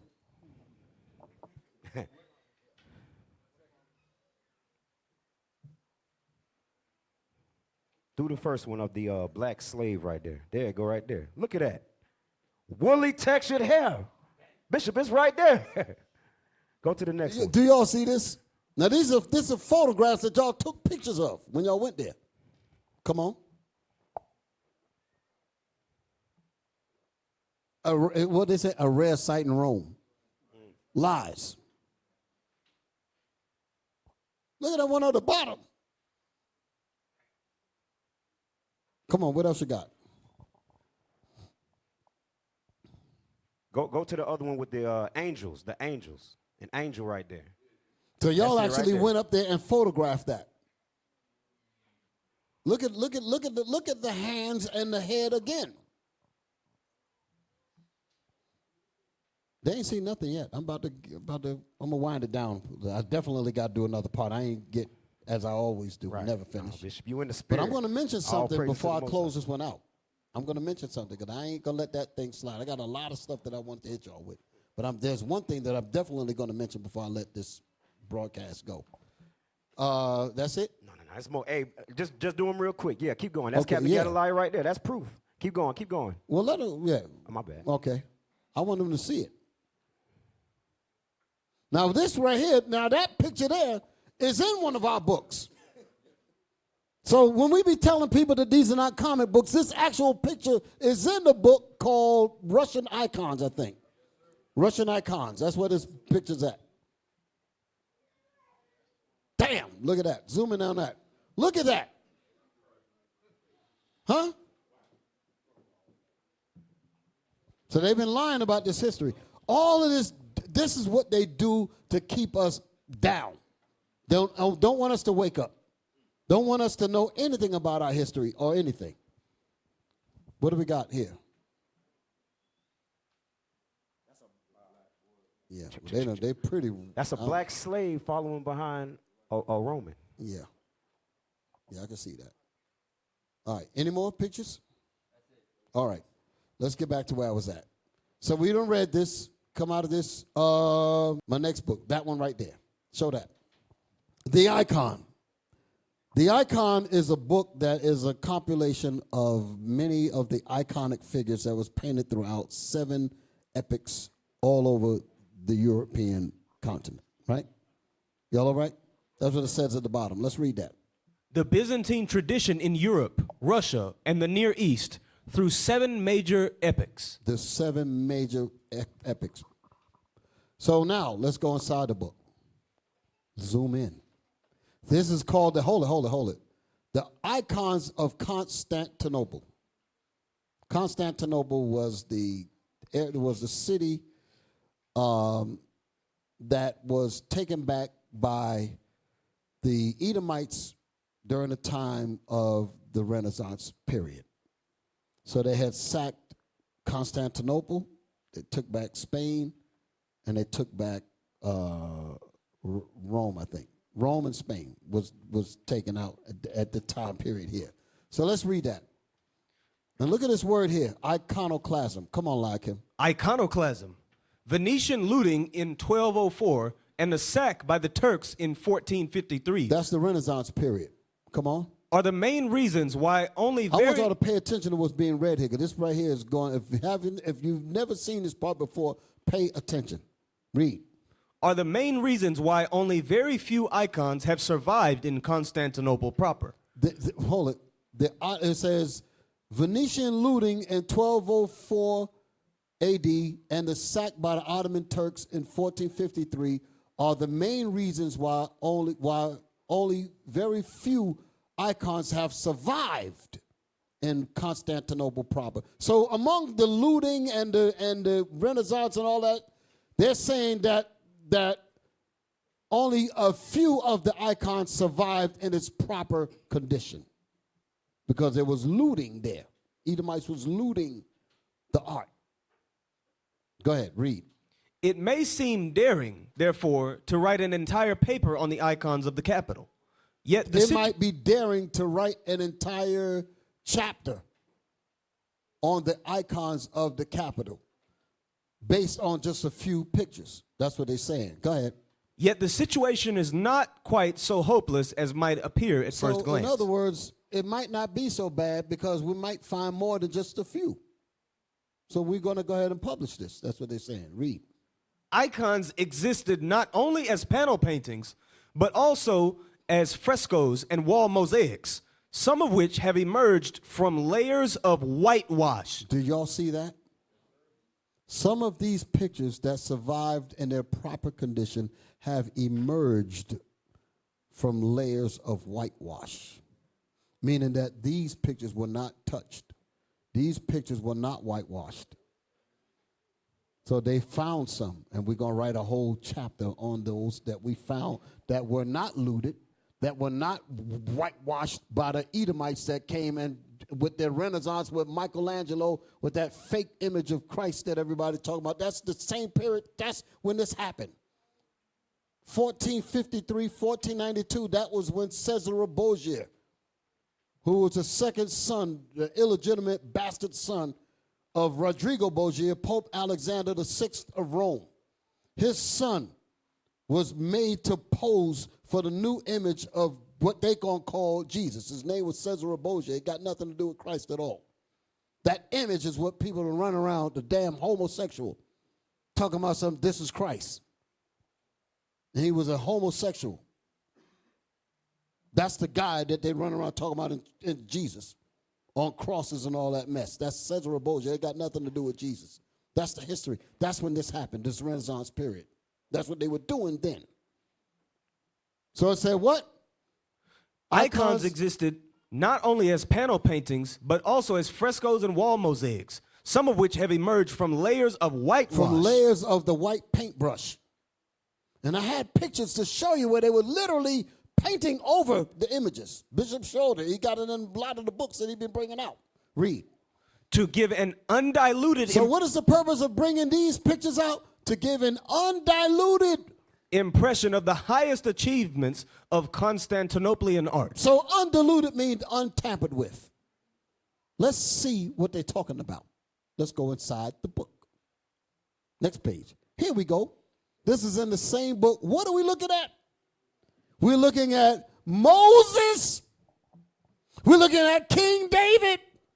And we're looking at the Apostle Andrew. Let's read the writing. Sir. Opposite. Virgin enthroned with child and prophets holding scrolls. That's the picture on the other side. I didn't show that picture, but it's the ones below. Above is who? Above. Virgin enthroned with child and prophets. Detail. Prophet Moses. Prophet Moses. Let's look at Moses. Could you zoom in on that with the burning bush? Can y'all see that? This is what they meant when they said undiluted, to give the first undiluted impression of the finest Constantinopolitan art. This is what was there that survived, and the white paintbrush didn't get to these like it got on the other pictures that we were looking at earlier. Do y'all know what y'all looking at? Look at Moses. Can you get a white boy? How in the hell did they get Charlton Heston to play Moses in the Ten Commandments when you see this here? Damn. Give me the next picture. What's on the other side? That's King David. Look at the garment. Move, pull out, pull out, pull out. Look at them garments that they were wearing, man. Jesus. So let's read the writing. Let's read the writing. I'm about to close it up. Like as I mentioned my point here. So that was King David above. I mean, that was Moses above. This one is who? Above right. Above right, which was who? Virgin enthroned with child and prophets. Detail, Prophet David. When it said detail, because the original picture where all this came from, you had the picture of Mary and Christ, and then around the picture you had these small pictures around it. That's why it's saying the detail of that picture. That's why they keep mentioning that. Okay, so, and this is the Apostle Andrew. Okay, that's who you're looking at here. So, with that being said, it's going on 9 something. This is all about the paranoia. I'm going to jump and read something. I got to play this. Play the video. Because what I just showed you here, I got to do a part 2 to this. Got to. Y'all all right? Before we play, just hold it right there. I took y'all through the history because I wanted to speak about the effects of Haman. You had Haman. I'm just going to name some enemies. Haman was an Edomite that hated the Israelites. We've been going over that this whole weekend during the time of Purim. Nicanor, the same spirit in them. I'm going to throw in Antiochus Epiphanes. I'm going to also throw in Holofernes, and I'm going to also throw in Sanballat and Tobias, which were the ones that were trying to set up, mess us up when we were building the temple coming out of Persia. All of them had the mindset of destroying and keeping Israel down. So I was going to collectively speak about all of them with their effort to keep us in a down postured, down destroyed state. All of them. That's what their mindset is. So, but now what I'm about to show y'all here, this is a video, a compilation of those very points about us ruling in Europe. This is a video called The Moors in Europe. Who was that head-bearded man? That's what the name of this thing is. But I want to tell y'all a little bit about what y'all are about to see.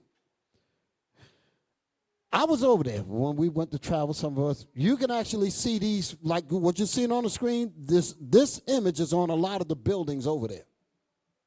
A lot of people be walking around, don't know what they're looking at. I mean, images all over the place of black people. You're going to see that in this film, but there's going to come to a point in the film where transition is going to take place, and I'm going to illuminate that to show you how we got to this mess now where we're in a state where they want us to remain down, and they don't want that phenomenon to come for us to stay in a destroyed state. I'm going to do this, and then I'm going to read a scripture behind it, then I'm going to close up. Y'all all right? Let's play this film. Let's play it. There's no words. It's just music. You can take me off this. Yeah, well, you can leave me there. Notice what you're looking at. Blackheads.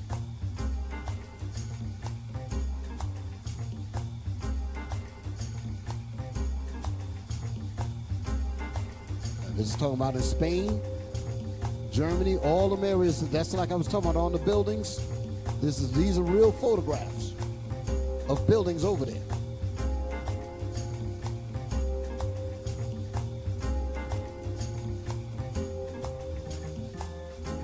So what they're showing you, just keep it playing. What they're showing you is that the coats of arms. You had a brother named J.A. Rogers that went inside the Fairbairn's Book of the Royal Crests and was taking photographs of the royalty. Like I said, Queen Elizabeth and all that, he got the photographs and put it in his book called Nature Knows No Color Line, showing you that we were ruling all them areas. And that's what they're showing you. Look at all them blackheads.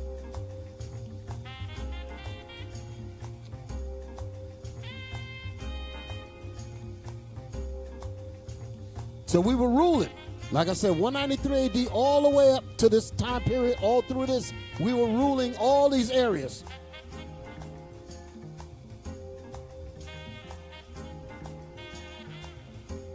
When I tell you to stop, I'm going to have you to stop at a particular point.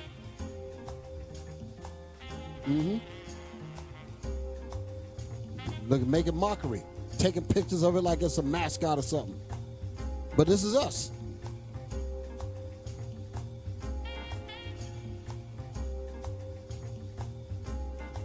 All them blackheads all over the place. This is when they started to conquer us, they kept our images in their rings and all of that. That's what you're looking at here. I hope y'all see what y'all see, right?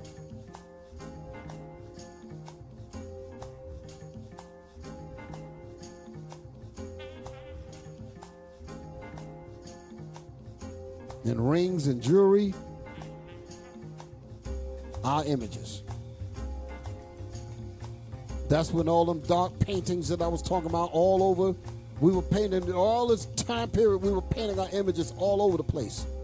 They got it on monasteries called the Varane, pictures of all of us all throughout a monastery in there. Rulers, black.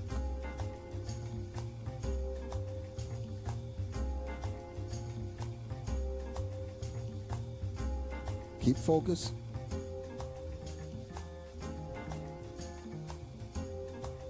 All that represent us ruling then.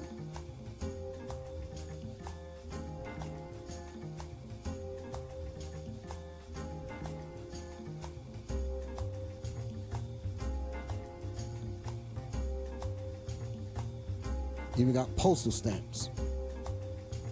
Making mockery.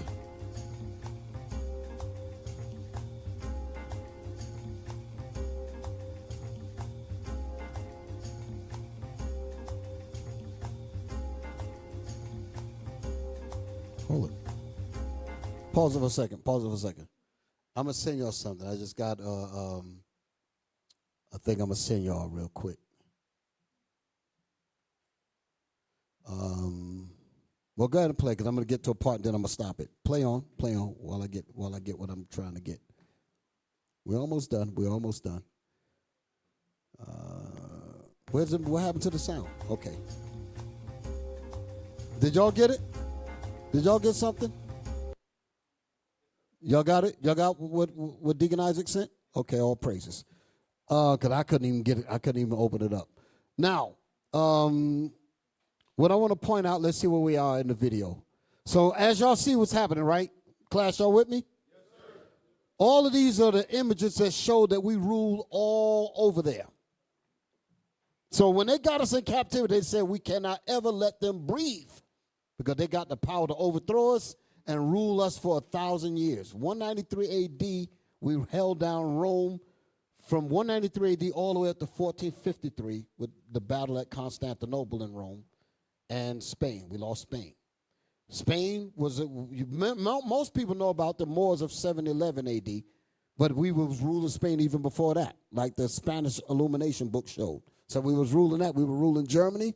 We ruled Russia, all them areas. We ruled Russia and Germany all the way up to damn near the 1800s. While a lot of us was over here in slavery, we were still ruling on some of them areas. That's how come Cicero knew that. Play on.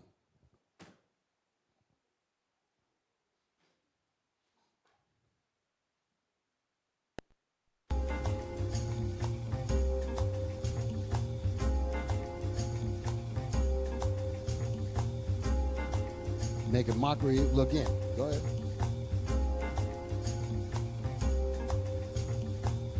All them black heads. The more head, look at that. Pause it. That page is out of that book.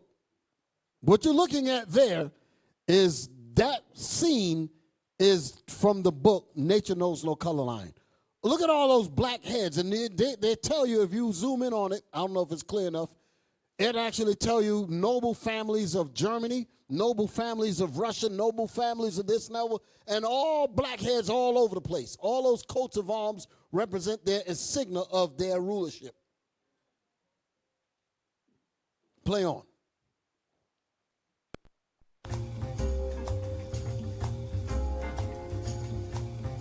You got to ask yourself, how in the hell did all these black images get over there?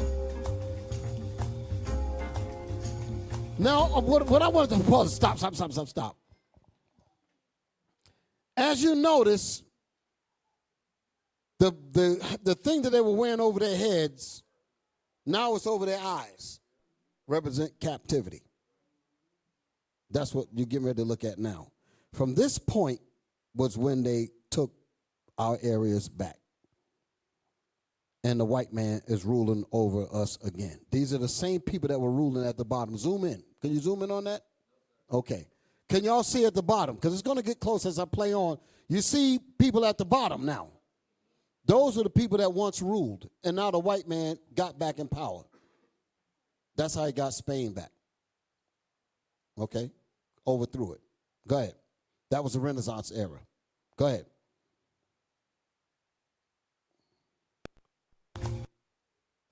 Y'all can get a better picture of them. See the chains on them.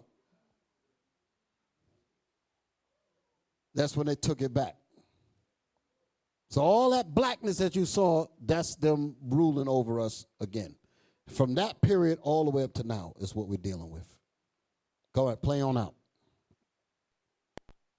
You can clearly see those are black men. They were once the rulers there, and now they're in chains. Mad.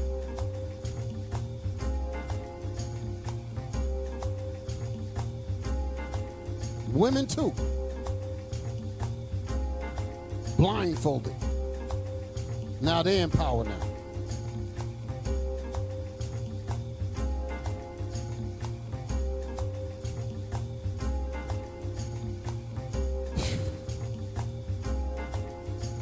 All right, we had some yeah, did they send the pictures over there? Put them over there. Show that up there.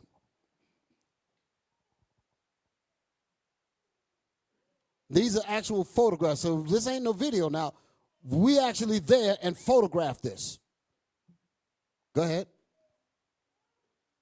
This is on the building. I would say they got the whole building so you can see. But these are on the buildings. Go ahead. Is there a video? The brothers going to speak on this? Okay. But there's again. Showing you again. Okay. That's when we were there. You can see that. There's more?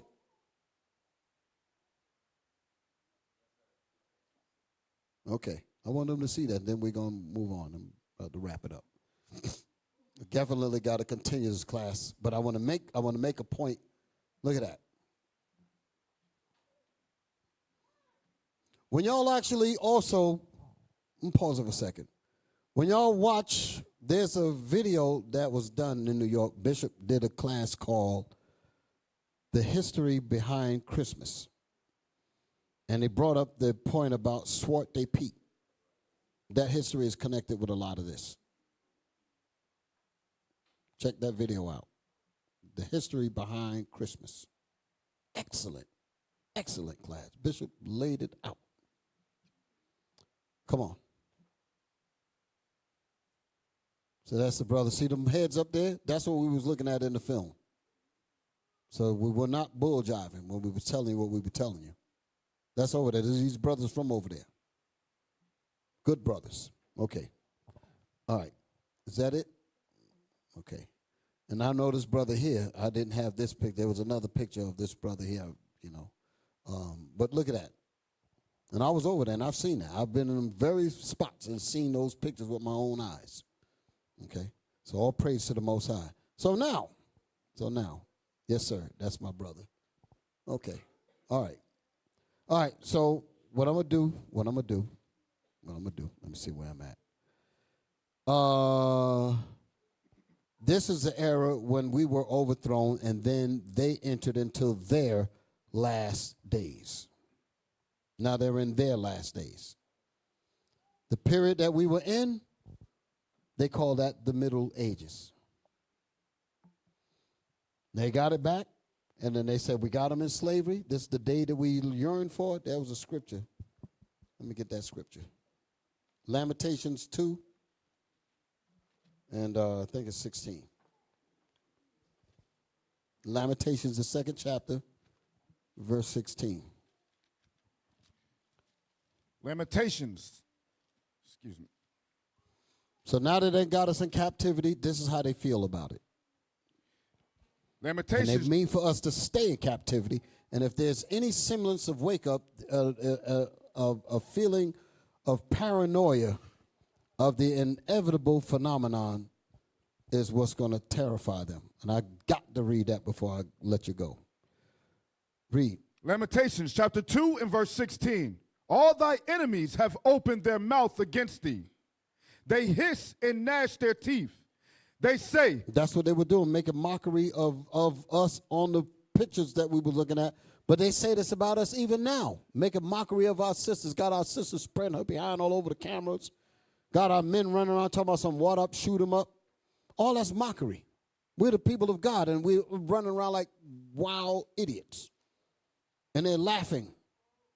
Go ahead. They say, we have swallowed her up. That's how they feel. We have swallowed up the Israelites. Go ahead. Certainly, this is the day that we looked for. That's what they were saying in that film. This is the day that we were looking for. We got the children of God to serve us in captivity, and we've wiped their minds clean.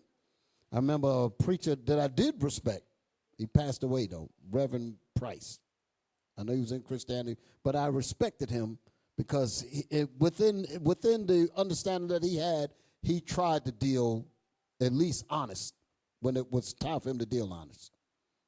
So I won't necessarily put him in the category of these no good, slimy preachers that run around talking about getting swallowed. The hell is this?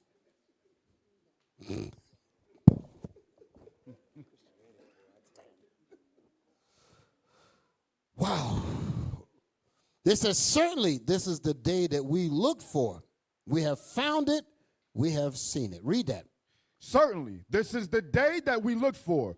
We have found. We have seen it.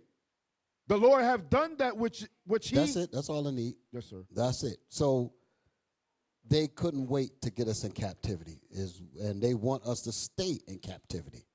So what is the phenomenon? What is the phenomenon? I'm going to read. Give me Revelation 11. I'm jumping around because I'm going to do a part 2 on this because I have a whole list of stuff that I want to get, but I'm about to wind it down now. Give me Revelation 11, and we're going to read about the paranoia.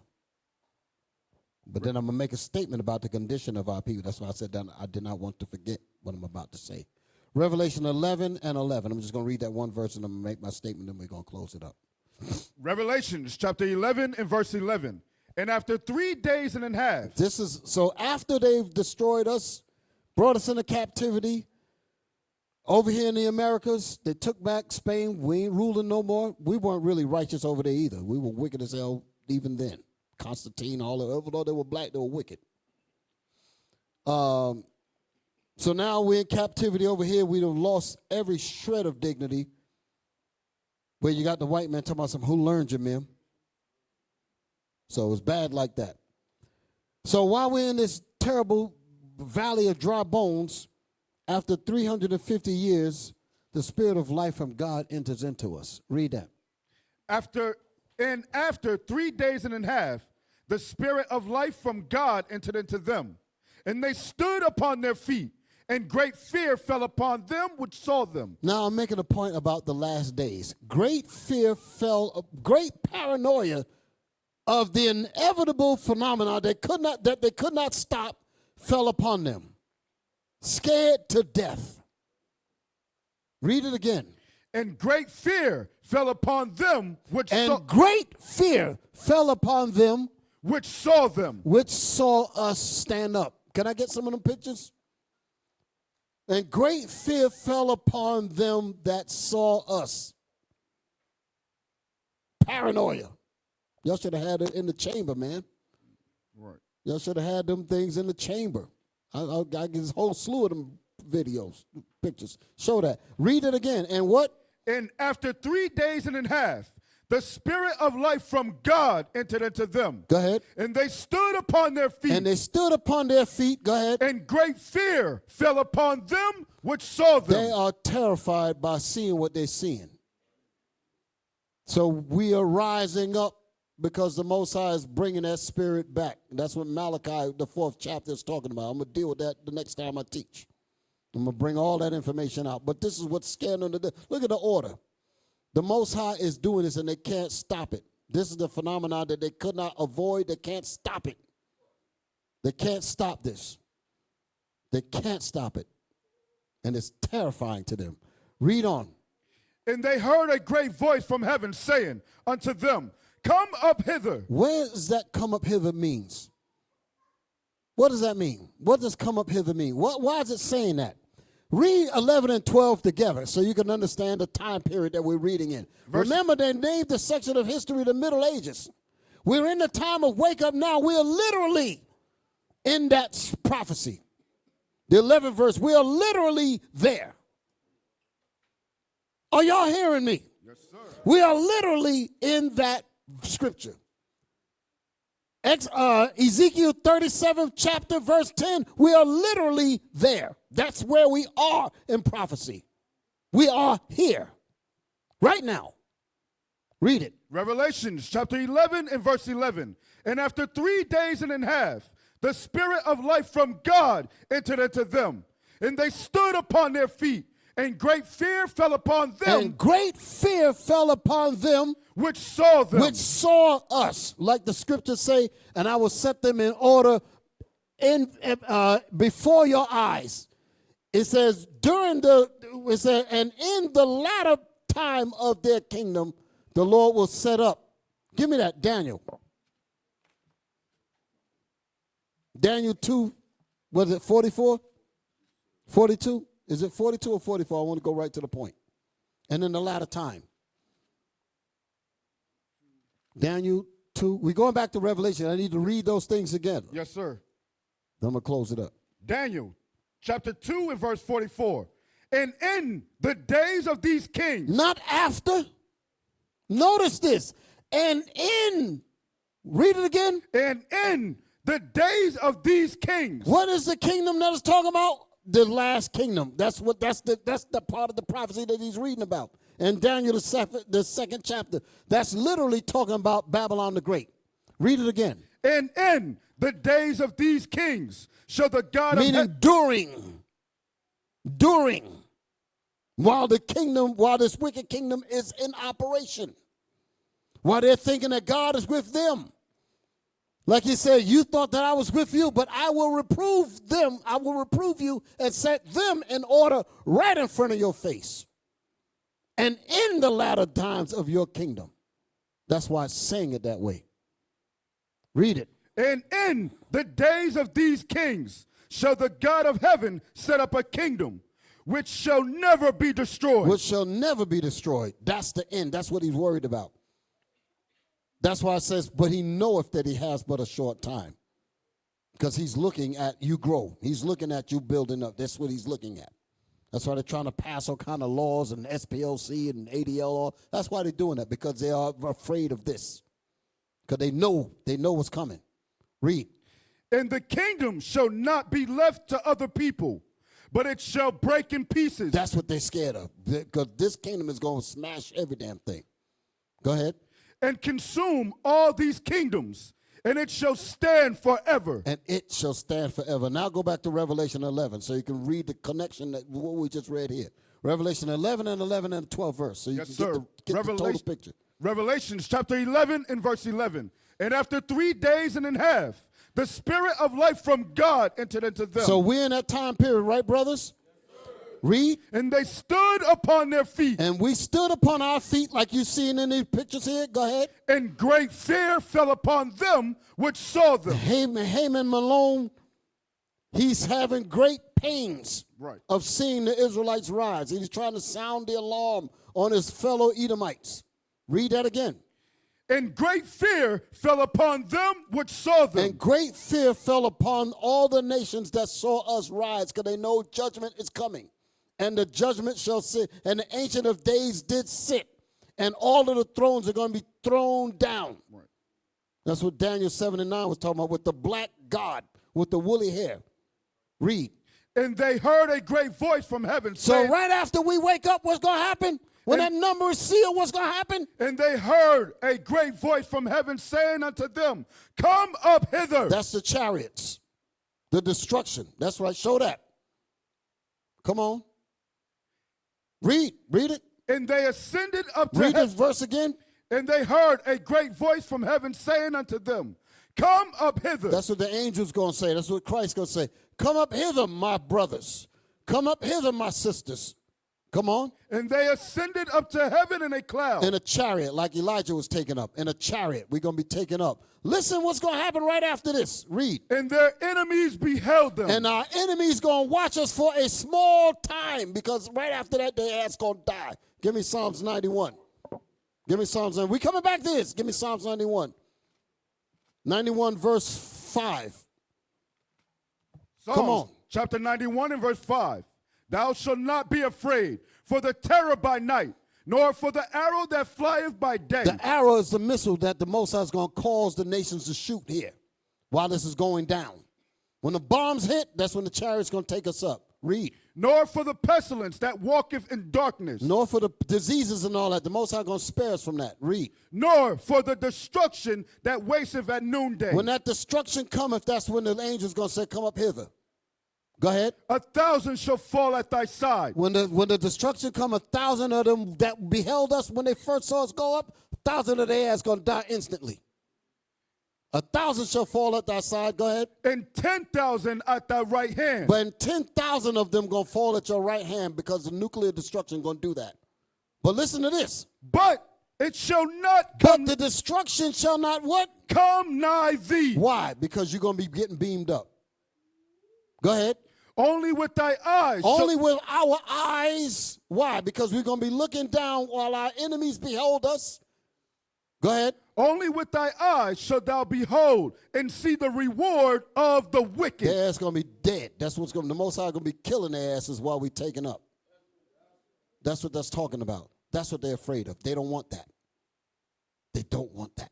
They're trying to prevent that from happening. And like I said, every second that passes by, they're getting closer and closer to this day. Go back to Revelation. Revelations chapter 8. Now I'm going to give you the time period so you know crystal clear where we at. Revelations chapter 11 and verse 12. And they heard a great voice from heaven saying unto them, come up hither. And they ascended up to heaven in a cloud. And their enemies beheld them. And our enemies beheld us. But what happened? What does Psalms 91 say? They're going to be dying. They're going to be only behold us for a few seconds and then dead. Boom. Read. In the same hour. And in the same hour, go ahead. Was there a great earthquake. From them bombs. Go ahead. And the 10th part of the city fell. America with the 10 horns is going to be destroyed. Go ahead. And in the earthquake were slain of men 7,000. Another big-ass number. 7,000, 10,000, and 1,000. All that's talking about the exact same time period of death from God. upon our enemies. That's the paranoia that they're worried about. Read. And the remnant were frightened and gave glory to the God of We're heaven. going to give glory to the Most High for saving us out of that destruction. We're going to be crying and all kind of stuff. But listen what it's going to say here. The second woe is past. That's telling you what time period this is. The Second World War is already past. So did it pass already? Yes. So what time are we in? Read. And behold, the third woe cometh quickly. That's the war that it's talking about. That's coming. That's what's happening now. That's what's being brewed up right now. So we're in that time period, and Esau knows that. So that's some serious paranoia. And it has all to do with us waking up. All to do with us waking up. All praise to the Most High. Now, I'm going to say this. I want to make sure I got my words right. All praise to the Most High. Amen. Make sure we taking notes. We make sure we studying and being attentive to this lesson coming out. Bishop bringing it out. He bringing it out. He bringing the fire. Hey, man, y'all better act like you know. Hey, give me Wisdom of Solomon chapter 18, verse 7 real quick. Because, Bishop, like you're saying, they scared. Yes, sir. It's evident that their end is here, right? And it's imminent that our salvation is near as well. Read this real quick. Come on. Wisdom of Solomon, chapter 18 and verse 7. Read. So of thy people was accepted both the salvation of the righteous. So don't be ashamed, because that's why we ask the Lord to restore the joy of thy salvation, our salvation. That's our hope. That's our treasure, that our salvation is restored and that we receive the kingdom. Read it again from the top. Come on. So of thy people was accepted both the salvation of the righteous. The salvation of the righteous is our deliverance, and what else? And destruction of the enemies. And the destruction of our enemies that put us in chains, that set these systems up against us for us to fall. But in that, we're going to repent. We're going to repent and receive salvation. Read. Verse 8. For wherewith thou didst punish our adversaries. Come on. By the same thou didst glorify us, whom thou hadst called. So when you read Joel chapter 2, verse 27, it says, the Lord shall be in the midst of Israel, and we shall never be ashamed. Why? Because this whole makeup is for the sake of the Israelites. This whole earth, everything that we gone through is so that we are delivered. And we got to believe that, brothers. So take pride in when you wear your fringes, when we keep the commandments, when we bring forth deliverance with the word of God to our people. This is our destiny. We are chosen to do this. Y'all understand this? Ain't no coincidence with the Most High God. It's all for his destiny and his purpose for us. Y'all understand? All praises. All praise to the Most High. Now, if I open it up, it's going to go into something deeper. Because in this spiritual war, we're going to face some persecution. As the paranoia grows, as the inevitable phenomenon continues to spread, these enemies are going to really feel it. You feel me? And we ain't worried about that. I'm just, like Bishop been saying, we've been preparing because this is what we got to do. Y'all all right? Because there ain't no escape. You're going to get it whether you're in this truth or not. You out there, you're still going to get it. You know, we talked about that with Esther.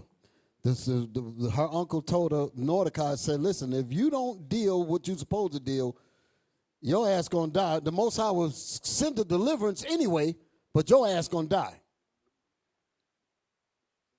Okay, so the same deal is going on now. So don't run, brothers. Don't run. Our forefathers didn't run, so we can't run. The fact that we're here is because our forefathers fought and died. And we're going to get that everlasting life. And I don't know about you, but I want to be at the end where I can get vengeance on my enemies. And I want the thought of every one of them that even laid a fingernail towards any of them. I want to pull their vertebrae out of their back while they're still alive. That's the kind of vengeance I like that. And I'm not a gruesome type of guy. I don't like the most scary movies and all that. But when that time comes, I want all the gruesome. I want all that. Huh? I'm going to do all that. Bishop, you got the Spirit of God on you. That's all what that praises. is. Yeah, man. All praises. All praises All to the praises. Lord. All right. That's right. So play it. Play the video. I want y'all to hear this. Pay attention. Message from our senior bishop, Bishop Nathaniel. Listen up. I don't hear Shall the be sound. had in Oh, derision stop. Let's get it right. Shall be had in derision and in reproach, and trodden underfoot. That's right. Come on. For there shall be in every place and in the next cities a great insurrection upon those that fear the Lord. And this is what we have to prepare ourselves. This is the battle, the real battle we got to prepare ourselves for. Okay, first it's spiritual, then it becomes physical. Read that again. For there shall be in every place and in the next city a great insurrection upon those that fear the Lord. You got to pay attention. The ADL, SPLC, Canary Mission, APAC, they're making laws, creating legislation against what they call hate speech, which is deemed anything that goes against so-called Jewish people. If you say that they're not the Jews, that's deemed hate speech. See, the first thought when you hear hate speech, you think, oh, you're saying somebody wants to kill somebody. That's your first thought, but that's not in their meaning of their words, in their legislation. Just reading Revelation 2:9 and 3:9 is deemed hate speech. Y'all understand that? Yeah. Just speaking of Leviticus 18:22 about homosexuality, that's hate speech against homosexuality. Lesbianism, LGBTQ, that's hate speech. If you don't use their pronouns, that's hate speech. I'm telling you, read it again. And they that consent unto them. All right. So y'all get that? So we have to prepare and get ready. We'd be lying if we didn't tell you it was coming. We're not in the business of lying. You understand? This is the real deal. We are the 12 tribes of Israel, and they want to exploit and keep us in sin, and we are not for them to do that. We are God's people, and God has a purpose for us, and we have to man up and woman up to that. Okay? So all praise to the Most High. 12 tribes! 12 tribes! 12 tribes! And with that, we say shalom. What is a nation? Nation is family. Nation is community. Nation is men leading by example. Nation is women's support. Nation is children with role models. Nation is unity. Nation is you.